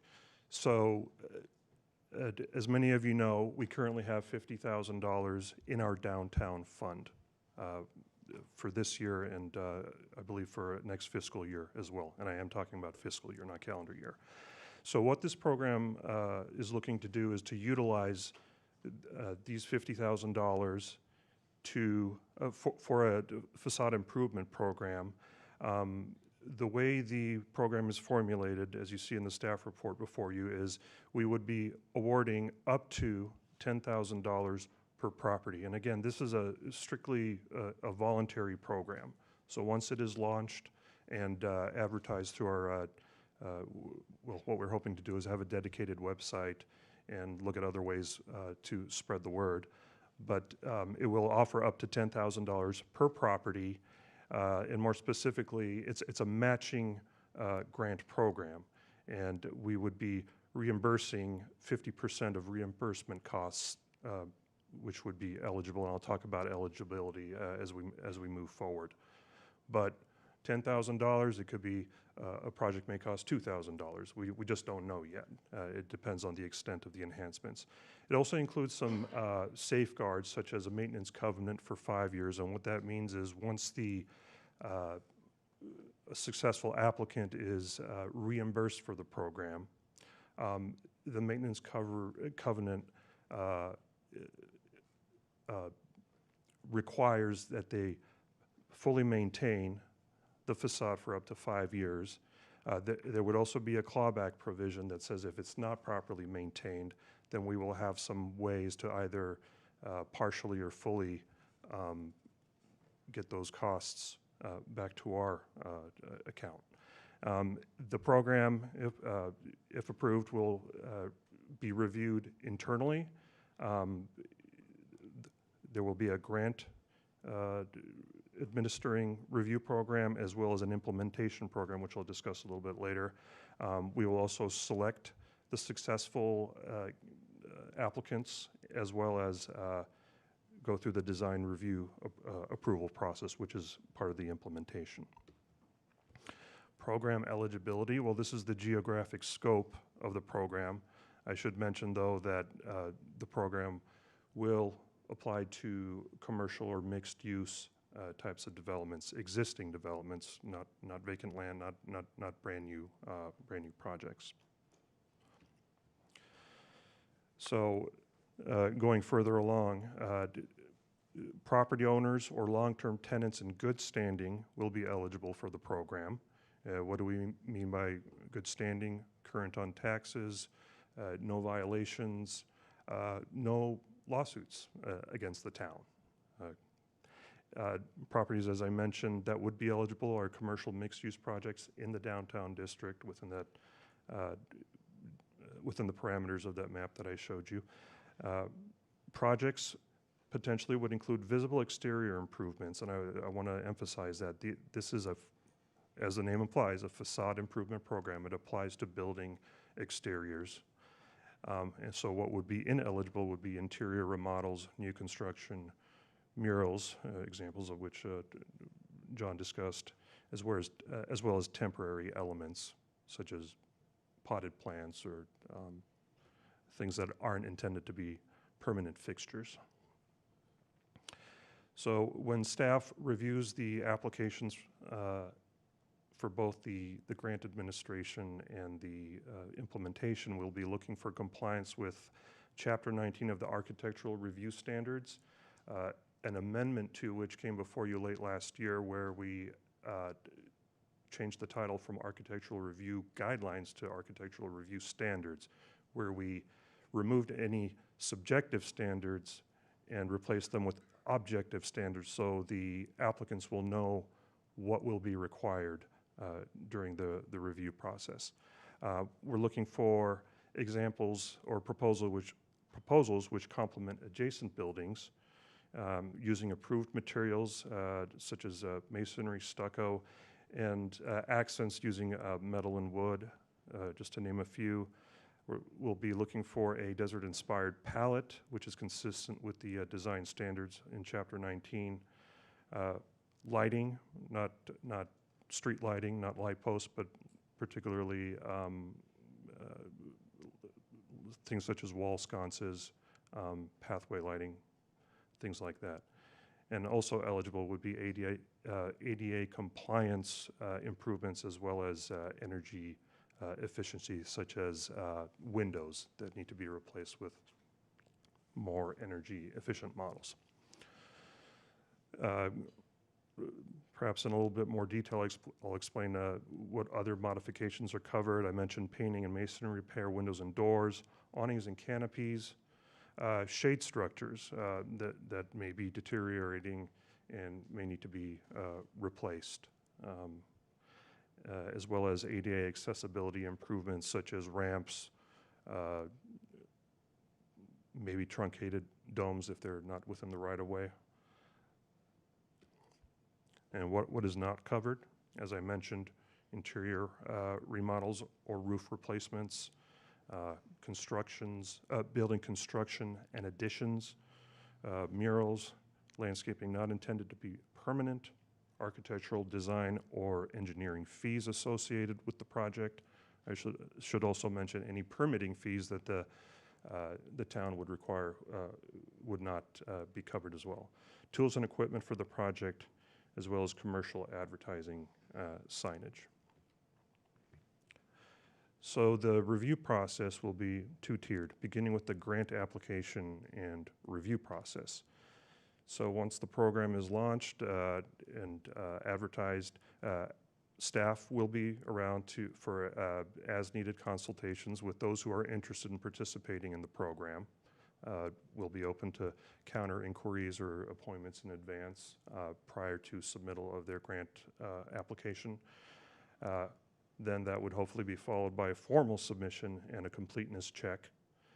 And then once we get a good pool of applications, the committee, consisting of development services staff, particularly planning, economic development, and other staff members on an as-needed basis, such as building safety, fire department, will be reviewing these applications, taking a look at what's being proposed as far as their visual impact to the downtown area, economic benefit, identity, and feasibility. And the successful applicants will be selected, and they will receive a notice to proceed to the next process, which is the implementation. The implementation process is really synonymous with the design review that is currently explained in the zoning ordinance, which we will be perhaps asking for more detail with regards to specification of colors, lighting specifications that will be used. This will be primarily reviewed by planning staff, and other departments will be consulted as needed. Once the applicant receives design review approval, if need be, they can go ahead and apply for building permits. Not everything is going to require building permits, such as repainting of the exterior. Things that may require building permits is replacement of a shade structure, ADA ramps, replacement of lighting fixtures, so we can make sure that they're compliant with our dark sky ordinance. And once the project is implemented, the improvements are made, and passes final inspection, the town would be ready to reimburse 50% of those costs. So what are the next steps? Well, obviously, we're here before you seeking your approval to launch the program. Once we get approval, we hope to get things in motion the coming month and launch the program in April. Still not quite very date specific yet, but sometime within the April time frame, launch the program and publish a dedicated website. Applications would be due sometime in May. The review and selection process for the grant program, we're looking at June 2026 to go through that review process. And the applicants would be ready for project implementation for the next fiscal year, July-March 2026. However, the funds that are currently in the fiscal year, current fiscal year, would be utilized. So with that, I will conclude. Well, actually, I wanted to just show a couple examples.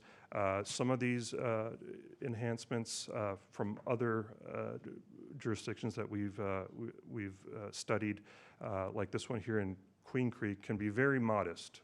This is simply, well, it's in the Queen Creek Town Center, a simple commercial building where a new coat of paint was applied. Or if you want to look at some more comprehensive and more, I guess, thorough facade improvement programs, you can look at Downtown Mesa. Downtown Mesa, much larger in scale, and in fact, they had about, they were offering $250,000 for each property. So it would, this program would kind of pale in comparison to the scale that Downtown Mesa implemented, but still worthwhile to see what the potential is here at here in downtown Fountain Hills. With that, I'll conclude my presentation and open it up to any questions and facilitate discussion. Thanks. Vice Mayor? Thank you, Mr. Mayor. So I'm willing to go ahead and approve something like this, but I want to make sure that the goal is about bringing in more business. The goal is about economic development. So I'm not so concerned about the subjective things. I'm more interested in the quantitative things, like bringing in more sales tax revenue.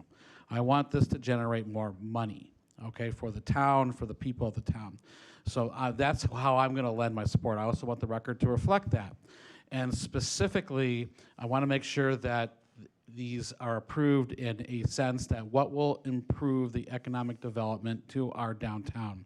That's my number one, and frankly, my only priority of spending this money, because there has to be a return on this investment. To that specifics, you know, I see some of the regulations here, like I see like lighting requirements. Frankly, like the lighting requirements for me are just complying with dark sky. Okay, I'm not concerned of what kind of light bulbs. We have any states in there. Frankly, I'll make a motion to approve this, but I want to, in 5.5 of lighting, take out the line that requires LED light bulbs. LEDs are great. I love them. I own a lot of them, but that doesn't need to be required for this. And then also on that note, in my motion, I'd also like to remove section 5.7.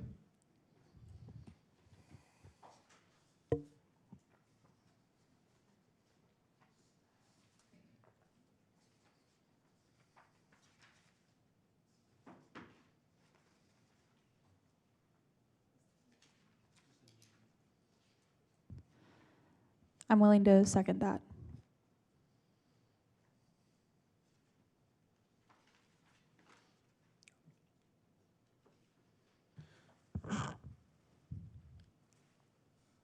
Councilwoman Earl? Thank you, Mayor. Now that you said that, could someone tell us what that 5.7 was before I ask my question, so we all know what we're removing? I have it in front of me. It's 5.7 is sustainability and energy efficiency. It states that the town encourages materials with recycled or locally sourced content, high efficiency doors and windows, Energy Star rated, rain capturing planters at storefront bases, and solar shading devices, perforated metal screens and louvers. Okay, thank you. So my question is, there's been a lot of discussion with regards to other things now that have to do with the gift clause. So can I ask the attorney, how is it that we're able to give money to these businesses? Thank you. Certainly. So under the gift clause, you wouldn't be able to just give without some benefit to the town.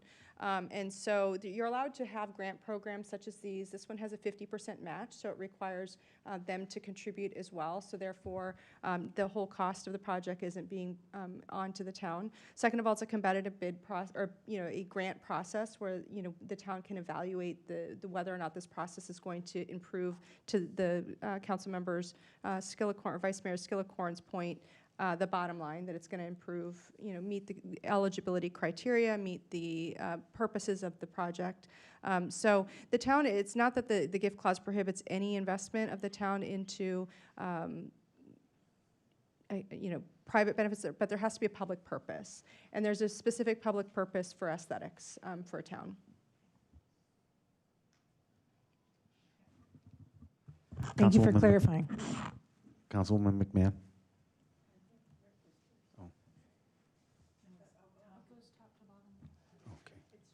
Councilman Watts. Thank you. This is probably an unfair question, but things like this have been done in the past, not from a grant perspective, but the lifting of facades, the renovations, and so on. Do you have an average value of what the cost to do a storefront facade modification, remodel is? I'm trying to figure out how many, the $50,000, how many remodels are going to get us. Mm-hmm. Mayor, council member, I don't have an immediate answer to that question, but like I was saying in my presentation, if we're talking just a first coat of paint, it's probably wide-ranging, so yeah, it probably wasn't a fair question. So, secondly, there's a date under 4.3 that says March 31st, 2026. I don't think we can have completion of a project done by that date. It might be a little aggressive. And it may just be the implementation of the program is what it meant as opposed to the actual project. Yes, so noted. Thank you for that. And then finally, when somebody submits their application, are they submitting along with the application a schedule of values for the various components? So they can go in and say, this could be part of the grant, and you can delete that from the amount so they can get the net of what would be applicable, but they won't get the things that are specifically excluded? Yeah, Mr. Chairman, excuse me, I got to remember where I am. Mayor, council member, that's something that we have not explored, but that's certainly would make a lot of sense to review each individual improvement that they're proposing and perhaps amend it. Well, amend it or make a statement in there that says that the things that are specifically excluded in the outline that you just gave us are not going to be reimbursable at the 50% rates, but the net amount less those would be reimbursable. So they'd get most of what they wanted, and if they wanted to put in something that wasn't like the pots, for instance, were part of the plants and so on, they might not be appropriate to have them included, but in the overall permitting process, you would have a grand total. Only a certain portion will be applicable to the grant component. Right. Okay. Yeah. And last, the energy thing I think is already addressed in other building codes, so I don't know that it needs to be in here because there's a lot of other efficiencies, and it's a little bit, it said may, and it doesn't say absolute, but I think all of those components, the Energy Star and energy efficient doors and all of that are elsewhere in the building codes today. So just a comment. Thank 2024 International Building Code. Councilwoman McMahon. Thank you. So 5.7, it merely encourages it. It's not mandated or anything. So there really isn't any harm keeping it in, or not, correct? And are all these, not to question Councilmember Watts, but are all these environmental friendly, energy efficient things in the code so that it has standards, et cetera? Yeah, Mayor, council member, I don't know for sure if these elements that I included in 5.7 are in the code. There might be references to Energy Star, things like that, but not being the building safety official, I don't know for sure. Thank you. So since it just encourages, I would like to keep it in. It's just merely an encouragement, and I think that it would provide ideas for applicants, and additional tools and ideas in order to have these materials and help our town become more environmental friendly. So I would like you to please reconsider your motion to exclude 5.7, please.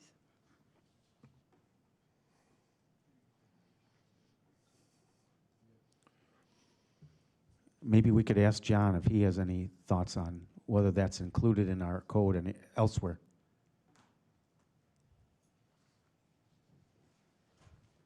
I seem to remember seeing some of it somewhere, but Mayor, I'm afraid I don't have too much more than what Farhad has. It's in the building codes. There are, as Councilmember Watt said, some fairly extensive requirements in there. How much they overlap, I couldn't say with any certainty. Thank you. Councilmember Kalivianakis. Thank you, Mr. Mayor. And yeah, the 5.7, I kind of concur. It's what I like about 5.7 is it directs us to use recycled, which the town's been doing a leadership role on in our parks, our benches, all over town. You can see that, and so it's just kind of following the town's example. And what I love about it is locally sourced content, and I think we should always be encouraging people to use locally sourced everything, including lunches for retreats. But the thing that may be a little bit in the weeds, and this might be another Rachel question, is this does seem to be a little labor intensive on staffing, because there's a review process, there's going to be boards, committees, checks on checks, approvals. Then when they start the build out, there's going to be inspections, not just for the first year, but for 5 years due to the clawback provision. And do we have the staff to be monitoring, the first year, $50,000, maybe $10,000 each. Second year, it's going to be 10. Third year, it's going to be 15. Are we going to actually have to hire a staffer to monitor this? Because again, we're understaffed in this town already. We're stretched pretty thin. That's what you've told me. Yes. And so do we have the bandwidth to take on a program like this? Well, I think, and you're not wrong. It is cumbersome, and it does have a series of checks and balances built in for a number of reasons. Not one of which being, some of their financial responsibilities. That if we are going to implement this type of a program, where public dollars are being invested, we have a responsibility to make sure that they are invested properly and in accordance to our intentions. That being said, this was staff built and staff driven between. I know Farhad and John and Amanda worked collaboratively to come up with this, so they are standing behind it and endorsing that they believe that this is the best process to move forward with a program like this. Understanding, of course, that it is an initial program. We're going to learn as we go. If there is a better, more efficient way to streamline, we will certainly look into that. But this implements all of the best practices that we've been able to borrow from other communities that have successfully launched programs like this. And as you mentioned, it is a relatively small amount, so that it will they will have relatively few projects from the get-go to make sure that we can manage it. Yeah, and if the staff's comfortable, I'm comfortable. And this would be just kind of like a one-year trial. And then if there were unforeseen consequences, we can look at it next year. This is a 1 year only, right? As of right now, this is funded in this budget year. That's why they'd like to get started. I believe the expectation is to hopefully fund next year to, again, launch, see how it goes. But yes, it can continue to tweak and evolve as we learn through the process. Right. Thank you. And I would say that this shows the support we have for the business community as well. So I think it's a good idea to do this. And I know Amanda and I had talked about this probably a couple of years ago. Councilwoman McMahon? Thank you very much. Is it appropriate to make a motion to amend the motion on the floor and to approve the initiation of downtown, the facade program with including 5.7? Do I have a second? I have a motion to amend to a motion to approve the agenda item as written that includes 5.7. Right. There's a motion on the floor. Vice Mayor, would you consider amending your original motion since it doesn't direct, it says encourages? So adding that in just makes the facade program cost more money and thus have to use more taxpayer funds on it. I mean, I would be a no on the whole thing if it included the sustainability, because it just makes those projects more expensive. And that just wastes taxpayer money. So if we remove the word sustainability and put energy-wise or something like that? Energy efficient, just have energy Would you be efficient? okay with that? What's wrong with business owners choosing it for themselves instead of government mandating what we do? So I don't think it's a mandate, and there is a cap on it. So we wouldn't be spending a lot of money on it. But even if it costs $1,000 more, I mean, Energy Star windows are going to be a lot more money. That's 50% that's being paid for by the taxpayers.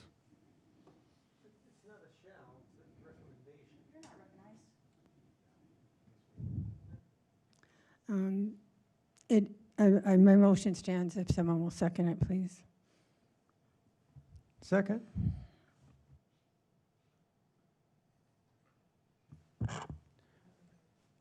Alan, did you have a second on your original motion? Oh, yeah, we did. So we had an original motion and a second. Oh, are there any speaker cards on this one? No, there is not. Nice try. So we need to vote on the original motion. Can we get a roll call? Oh, do we do the amended motion first? Oh, all right. My mistake. So we're voting on the one I'm in. Thank you. Councilmember Watts.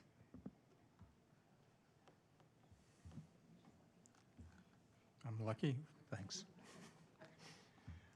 Russian roulette. I want to read 5.7 again. I don't see anything in there that mandates anything. I think if we provide a schedule of values that would help offset some of those costs. And based upon Director's comment that it actually goes back to the last town council meeting where he did say that we didn't have the energy codes included because they were referred to elsewhere in our existing building codes. I don't think it's necessary to have it in there. So I would be, I'm torn both ways.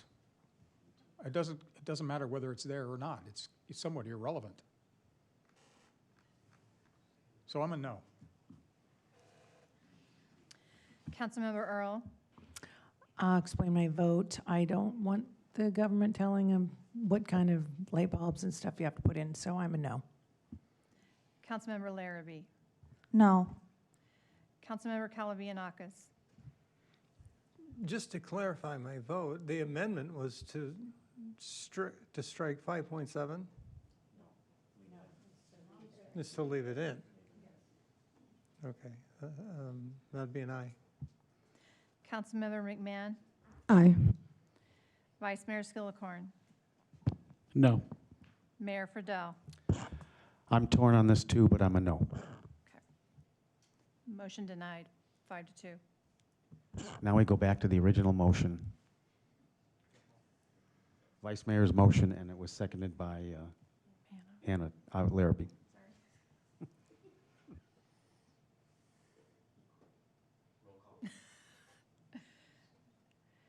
Councilmember Calavianakis. Aye. Councilmember Watts. So this motion is to take out 5.7. Oh my God. I thought it was, the other motion was to take out, it was mine. Right, thank you. I gotta vote yes, don't I? I'm stuck. Yes. Councilmember Earl. Aye. Councilmember McMahon. Because I like the program a lot, I'm going to vote aye, so thank you. Councilmember Larrabee. Aye. Vice Mayor Skillicorn. Yes. Mayor Friedel. And I like the program. It shows good support for our local business community. Aye. Motion approved, 7-0. Thank you. Thank you. Thank you.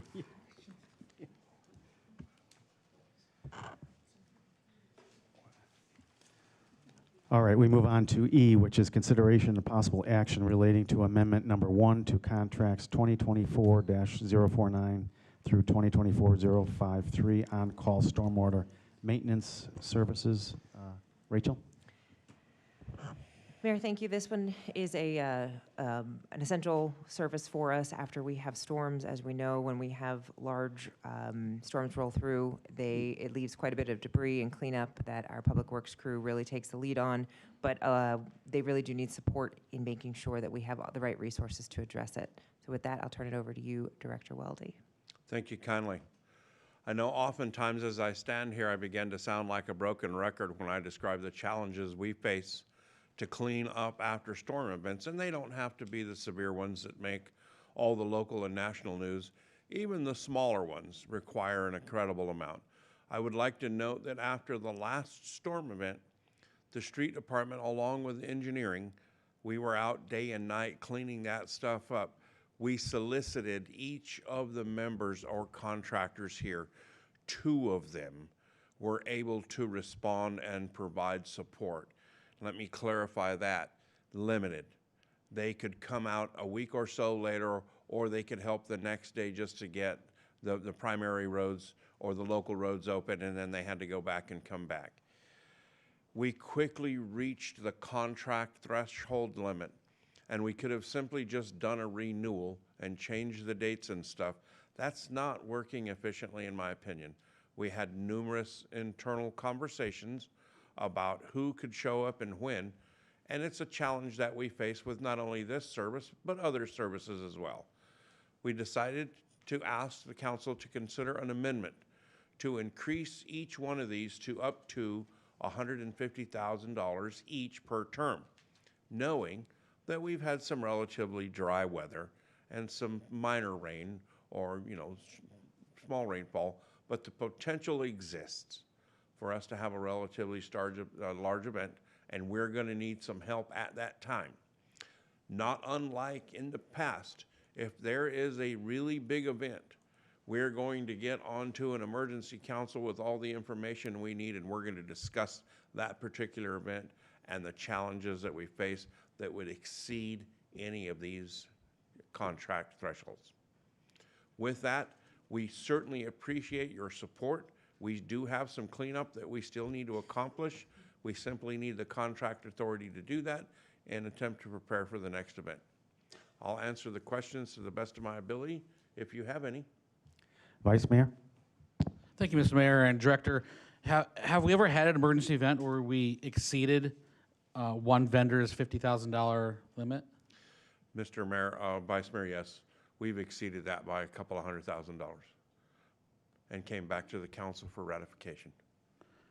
And Mr. Mayor, Director, and there was one vendor that was, fill us in a little more of those details. In this particular group right here, there are only 2 vendors in here that have responded to our large events in the past. And the smaller contracts that we had with them at this time, not this one, was again for a smaller threshold, $75,000 or so. We had to exceed that amount to accomplish our goals of getting the roads open. And so 2 of them in here have exceeded their contract in the past by over $200,000. And we've had to come back to the council under emergency procedures for ratification on those agreements. Not very often, but it has happened in the past. And Mr. Mayor, there are, emergency meetings that happen and things get approved. Are there other towns and cities that have tripled this authority? Vice Mayor, the majority of them have their own staff. There are a few exceptions along the Colorado River in the southwest port of the state, but most of the other communities have their own staffing and equipment. The street department is 5 strong. So we simply do not have the staff. We have some equipment, and we can get a lot of it done, but we cannot respond to the larger ones. And as a reminder, when we are cleaning up after storms, we are not accomplishing anything else. So we need support. So, Mr. Mayor, it's just going from $250,000 spread out between 5 vendors to $750,000 sounds like a lot of money to me. It also seems like a lot of money with that, without the authority of council. There are already in the state law emergency provisions where we can have a meeting and approve something we need to increase. Frankly, if we are going through such an emergency, I think it's our due diligence to do that. And frankly, we have a responsibility to our citizens to act fast and approve something on emergency situations. So I don't look at that as a disadvantage. And Mr. Mayor, I think it's okay to have some flexibility, but I just think that going to $750,000 with no, with no accountability effectively, I just don't see that as being practical, and that was not what I was elected to do. So I would make that total. I don't mean to interrupt you. Is 150,000 times 5. That's $250,000 or $750,000. You've only had a couple people respond, right? Only 2 of them responded to the last event, Mayor. And Mr. Mayor, as this is written, though, it would allow, a Saturday evening, a couple phone calls, $750,000 spent. That's a lot of money. And the way this is written, I could never support this, not one bit. So I'll make a motion to approve it up to $75,000 and with a sunset of 1 year. And then after 1 year, if it works out, we renew it. Or if you want to change it, that's fine. But that's the motion I'll make.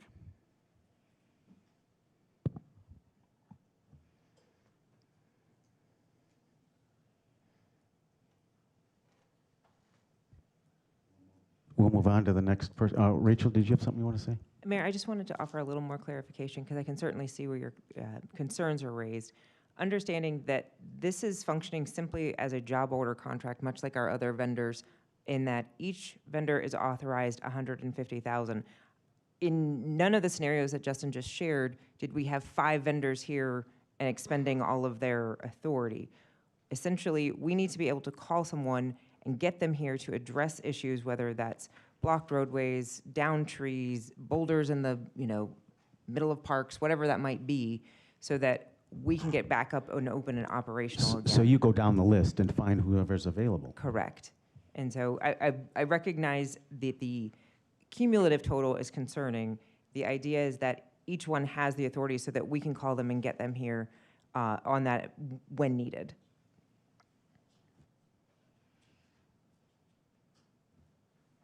Mr. Mayor, thank you for that clarification, but that's not what's written here. This written here gives staff the authority to spend $750,000. That is extreme, and that is ridiculous, and I would have to oppose that, and I have to strongly oppose that. Councilwoman Earl? Thank you, Mayor. I kind of agree with Alan, but I want more explanation on that. So it sounds like Director Goodwin did explain that a little more. I was concerned too because we were going from $250K to $750K. But if you run out of the 150, if you had one company, then do you go to another company with another 150 until you go down the line? But yet you said last time only 2 people, was it whatever, 2 companies, answered the call. And then did they stop at the $50,000 expense? I mean, what do you do when you don't get a hold of them, or? Mayor, Councilmember, there's a few questions in there. Thank One, yes, there are 5 listed here. Only 2 responded and were able to help. When we reached close to the $50,000 or just under it, we simply stopped. So the work hasn't been done. Okay, so with the way it's written, if you would call one company, and once they reach the 150,000, you try to get another company. Once they reach the 150,000, you try to get another company. Is that how this would work? No, Councilmember, it's not. Okay. When we have an event, we we reach out to all of them, and we give them a list of everything that we need. And there are unit prices attached to this. And we ask them, based on what we're sending you, we need you today, tonight, and tomorrow to get this stuff done. Give me a rough estimate on that so I can get a not to exceed. So I have to have in my hands or electronically a purchase order to proceed on any of this. So I get a purchase order for the ones that have agreed to respond based on that scope I provided them while sitting on Sunridge. And then we proceed from there. If we reach that dollar threshold, or as we're reaching that dollar threshold, I'm going to be right here in front of this council if we're not getting any other responses, and simply explain it truthfully. There are still areas in Ashbrook Wash or along Golden Eagle Park that we have not been able to address, and we are reaching the dollar threshold for the 1 or 2 that show up. Please note, in the past, none have come out to some of the events. So how did you come up with the maximum of 150,000, going from 50,000 to 150, then 750 with 5 of them? How did you choose that number? Have we ever had $750,000 in expense? Councilmember, we had just under $800,000 to clean Golden Eagle Park just to get it functional, and an extensive amount considerably beyond that downstream that's still not completed. And how did you get that cleaned up? Are you talking about the repair that we approved, all that rebuilding there? No, Or are you ma'am, talking this about- is after a storm. It And was standing. how did that get paid for? It got paid for. We got started cleaning it up as staff, and with contracts we had, came back to the mayor and council, proverbial dump truck in hand, Sure. and asked for money to proceed. In fact, it was myself and the previous community services director that stood right here in front of this elected body and begged for money, for So lack you're- of a better description. You're asking to not have to come back and in front of us and ask for permission to spend more money, is that correct? No, ma'am, Is that I am basically- not. Okay. Is that what, okay, not you. If we reach 150, prior to reaching that dollar threshold, we are already going to be doing our homework to see if anybody else can get involved. But you're going to be getting emails from the town manager saying, we had an event last Thursday. This is where we stand. Public Works, Community Services, Fire Department, I could go down the list. They're out there working on it, so you're going to be aware. This isn't going to sneak up on you when you return from shopping and say, wait, how did we get here? When there's a storm event, you'll be aware of it. When we're reaching critical threshold dollar numbers, you'll be aware of it, because we'll be either up here with an explanation or asking for more or some consideration. And please note, we don't have anywhere near the budget to service more than 1.5 of these agreements this year. So once we reached over a little bit, well, actually it's a little bit less than that. I don't have the total in front of me, but the environmental fund, which went away and now is in Public Works, it doesn't have that much money. This is just gives us the ability to address for 1 year these events, and it gives us 5 options to do so. Justin, is it safe to say that $50,000 doesn't get much done? Am I right when I say that? You're correct, Mayor. In fact, we're not done. We simply stopped working in Ashbrook Wash, adjacent to Golden Eagle Park, upstream and downstream. We cleaned as much as we could by ourselves, and we continue to return back there, but we have other things that we need to do. I want this council to know I've been in that wash with the Public Works Director. It's still a mess. We need to get this cleaned up. But you're saying we don't have the money right now? Saying that we have a little bit of budget, council member, but I don't have the total amount. We have probably 150 or 200,000 to last until June 30th. So if we approve this, we're putting more money into it somewhere else, or we're still No. at max to Nope. 200,000? We're not asking for a budget increase or any Okay. transfers, simply the authority to address some of the stuff and be prepared to address the next one should it happen.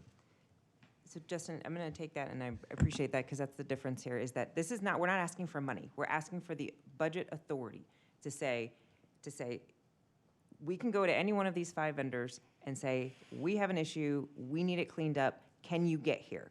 And if they say, yep, we're there, great, I have $150,000 dedicated and available to get that vendor here. If they say, sorry, I can't make it, already tied up in Scottsdale, great, we go to the next one. Can you get here? Can you help us with this and get this done?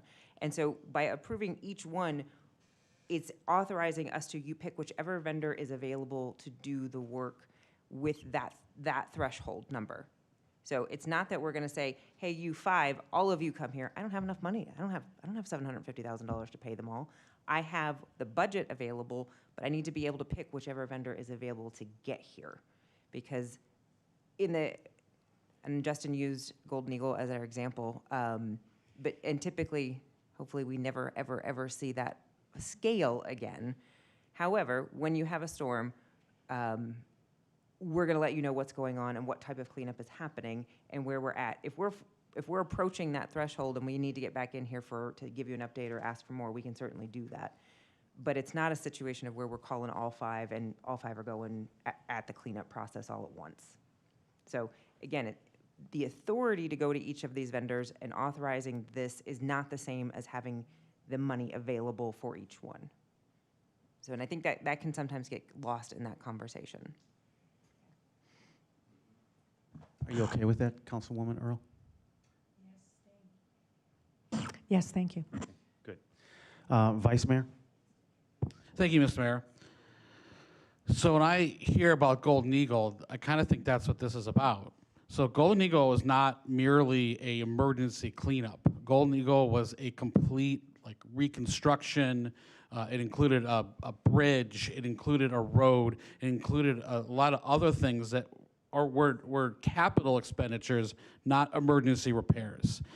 If this is for emergency repairs, I'm thinking like you have a gigantic tree blocks the road and people can't get to their homes, and we need a way to clean that up.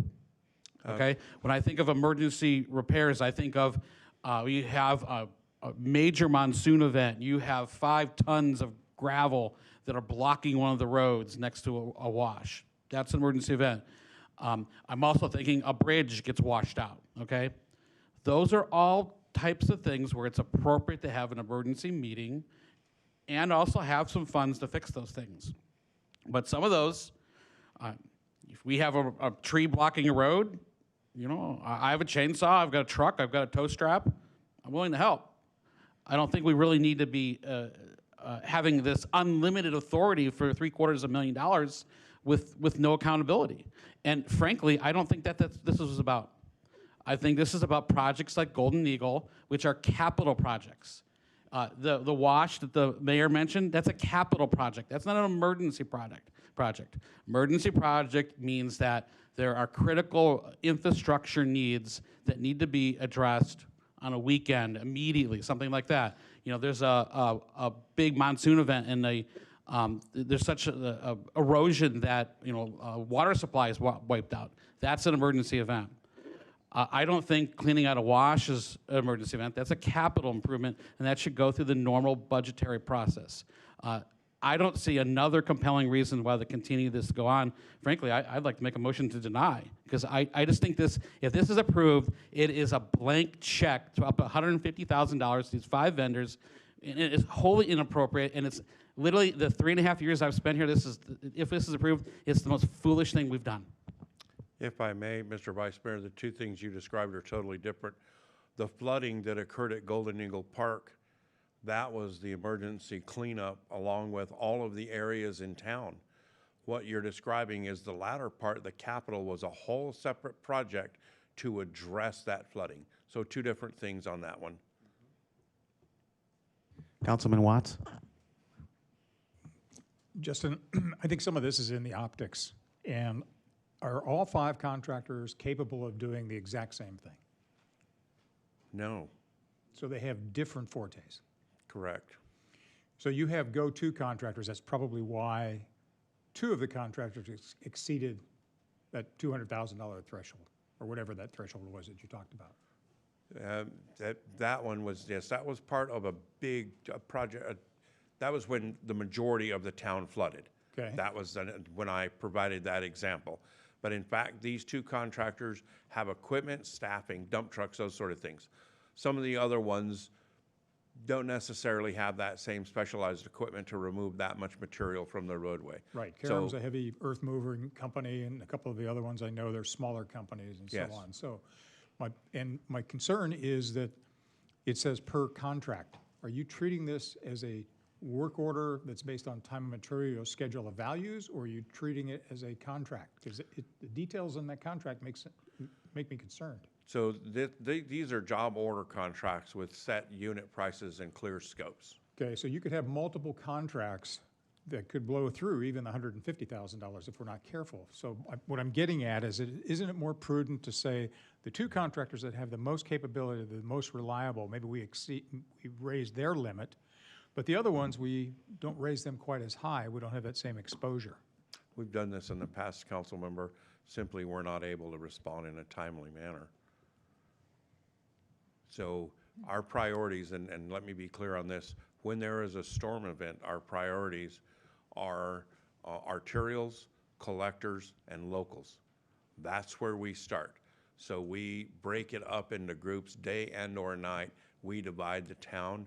We determine where the most amount of rain fell, and we send a person out there in a truck with a flashlight or a spotlight.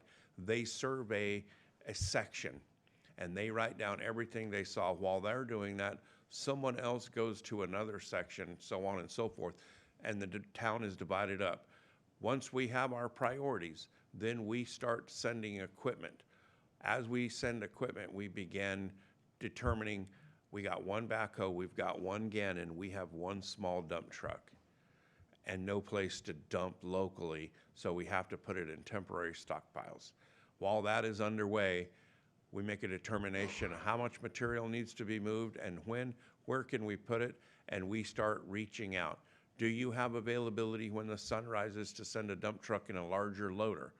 Do you have availability to bring out your street sweeper in this case, to clean it up after we get the bulk? So in the past when and this is a good example, these were at 50,000.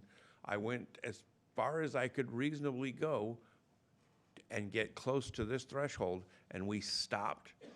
So there are box culverts in Ashbrook Wash that were filled with trees and other materials that are still in that condition. And what happens is when we begin to reach the capacities, the water begins to back up on the opposite side, because we're going to get more organics and more sediment, and with a big enough event, boulders and stuff flowing. I understand. I've been through Ashbrook Wash and a couple of the other washes, and a couple of them are in bad shape, and they do block and restrict the culverts. Ashbrook Wash is an example. What I'm referencing are the box culverts. You may refer to them as bridges. So this is what crosses under our roads. My concern, again, is with the $100,000, $150,000 per contract. I can have multiple contracts with the same contractor and exceed your $150,000 in the same year. The unlikeliness of that occurring, having two catastrophic events, may be pretty rare. But the term contract gives you multiples of whatever the maximum is. That's what it looks like to me. Am I town manager?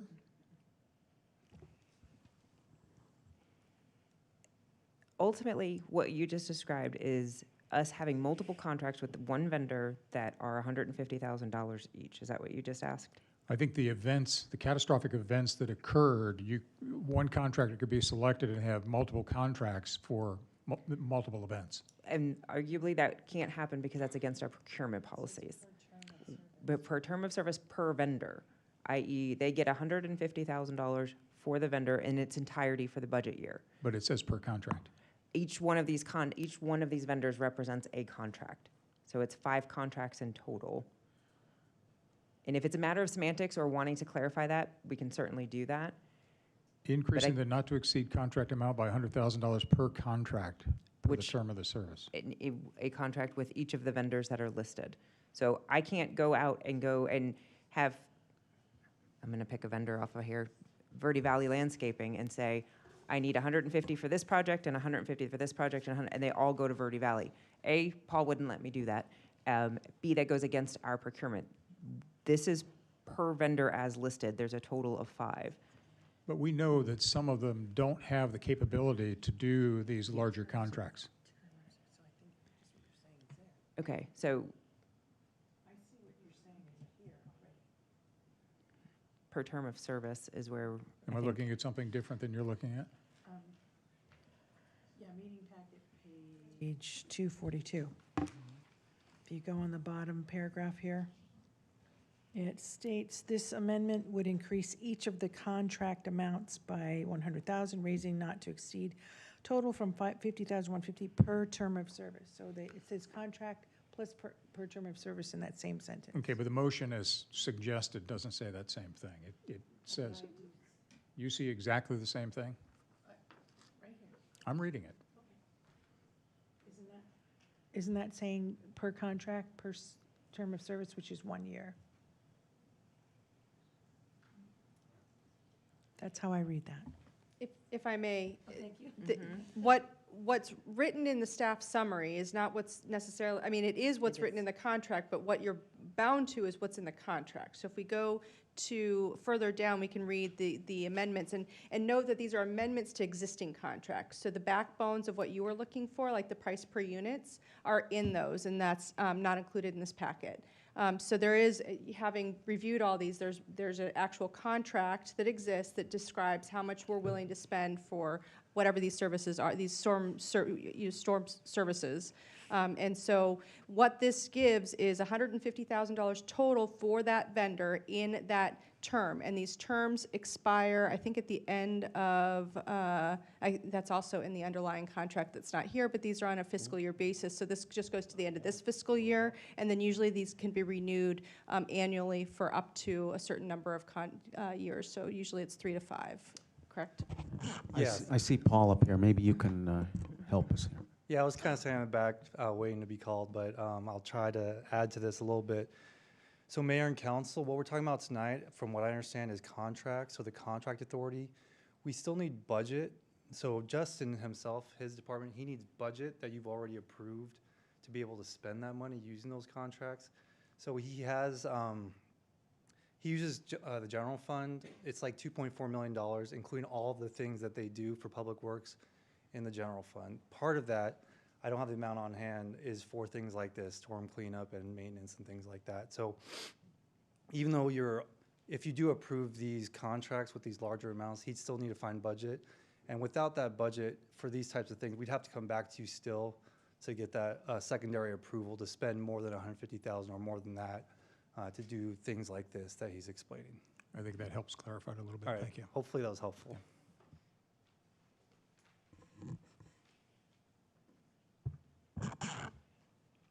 Councilwoman McMahon. Thank you. So basically this, I think we might be reading too much into it, no offense to anybody, but basically this is for on-call stormwater maintenance, like in emergency situations. It gives you the tools to do your job and to act fast in an emergency situation with any one of these vendors. That is correct. Okay? I make a motion to approve as stated in the suggested motion. I'll second that. We have a motion and a second. Councilwoman Earl, your light's on. What? Okay. Councilmember Kalivianakis, your light's on. Yeah, thank you, Mr. Mayor. And just to kind of reaffirm what Peggy said, when I first saw this on the agenda, I almost thought this could be put on the consent agenda because, again, they're not asking for money. They're asking for authorization to deal with emergency situations, which is just good management. And, to have to call a special session to try to get the roads opened up and to handle emergencies just doesn't seem very practical. And so, this to me is a very easy decision. And the reason that we know that it will be enforced properly is because our town manager and our staff, given the emergency situation, will use their best judgment to get it cleaned up as quickly as possible to avoid residents having this catastrophic damage not being attended to. So like I said, to me it would be consent agenda, but yeah, would third. All right, we have a motion and a second. Can we get a roll call, please? Councilmember Earl. Permission to add a little explanation? Go ahead. Thank you. Just with the clarification, my vote is yes. Thank you. Councilmember Larrabee. Aye. Councilmember McMahon. Aye. Councilmember Kalivianakis. Aye. Councilmember Watts. Aye. Vice Mayor Skillicorn. No. Mayor Friedel. Aye. Motion passes 6-1. Thank you. And Justin, you're up for the next one as well, right? Consideration possible action relating to job order contracts for electrical services. Thank you, Mr. Mayor. Mayor and Council, this is very similar. However, we have less electrical emergencies than we do flood. This is basically, these agreements allow us to address our day-to-day operations that are above the level that our staff would normally do that. And it also allows us to work with the vendors on smaller projects that we have planned. They provide their expert service. A couple of good examples recently are some work in the community center, where we used electrical contractors to help with the lighting and the fans and or the sconces, and or working in any one of the parks, and occasionally on some of our street lights in the downtown area, Avenue of the Fountains. So what we're asking for here is an increase in the contract amount for the term, very similar to the last one, just different circumstances.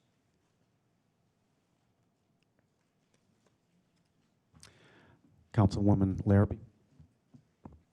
Thank you, Mayor. I'd like to just move to approve the award of job order contracting electrical services agreements not to exceed $150,000 per year. Second. Councilman Watts. Justin, I assume we have that same schedule of values for various services that you talked about with the prior issues? Mr. Mayor, council member, that is correct. Does that include markup on parts or discounts off a list? Do we have a materials markup as well? We allow for a percentage on the markup. A percentage of markup on their costs or on list prices? On their cost, so administrative service. 10, 15%, somewhere in that area. I don't think it's quite that high. I don't have the number in front of me, but rarely do we go that high. It's usually considerably less than that. Thanks. And each individual contractor will be given a clear scope, and then they'll be able to send that back, and they'll note any of their increases there for handling fees, for lack of a better description. Thank you. You're welcome. Town Clerk, are there any speaker cards on this one? No, there is not. We have a motion and a second. Can we get a roll call, please? Councilmember McMahon. Aye. Councilmember Larrabee. Aye. Councilmember Earl. Aye. Councilmember Calavianakis. Aye. Councilmember Watts. Aye. Vice Mayor Skillicorn. No. Mayor Friedel. Aye. Motion passes 6-1. Thank you. Item G is consideration, possible action with the cities and towns legislative bulletin. Is there any discussion on anything that we heard on the call today? Councilman Watts? Doggone buttons. The good news was there has been no activity on sales tax on food. It's kind of been suspended for the time being, which is good news. Yep. Okay, having no other discussion, then we'll move on to the call to the public. Town Clerk, do we have any speaker cards? Yes, Mayor, we received one. Matthew Corrigan.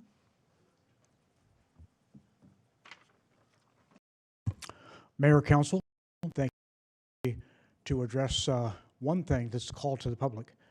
I know that the November meeting, we had quite a bit of disruption, chaos, profanity, disorderly conduct, to the extent that the room actually had to be cleared.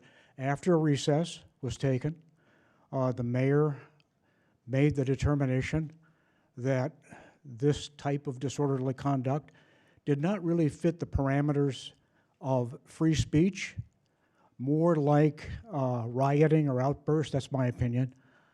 And so his determination was to clear the room, to move that meeting to the video part or the exterior, clearing the room. I think maybe it was for safety reasons and also to conduct business for the town. And I just commend that decision, but mostly I commend the decision to bring back call to the public toward the end of the meeting so that that could be controlled, number one. Number two, taking care of town business is a priority, and I compliment everyone on taking care of that first, and then hearing from members of the community to address their concerns. So just a commendation to the mayor and the council for bringing that back and doing it pretty swiftly, really. after the, I'll call it November chaos. Thank you. Thank you. Are there any other speakers?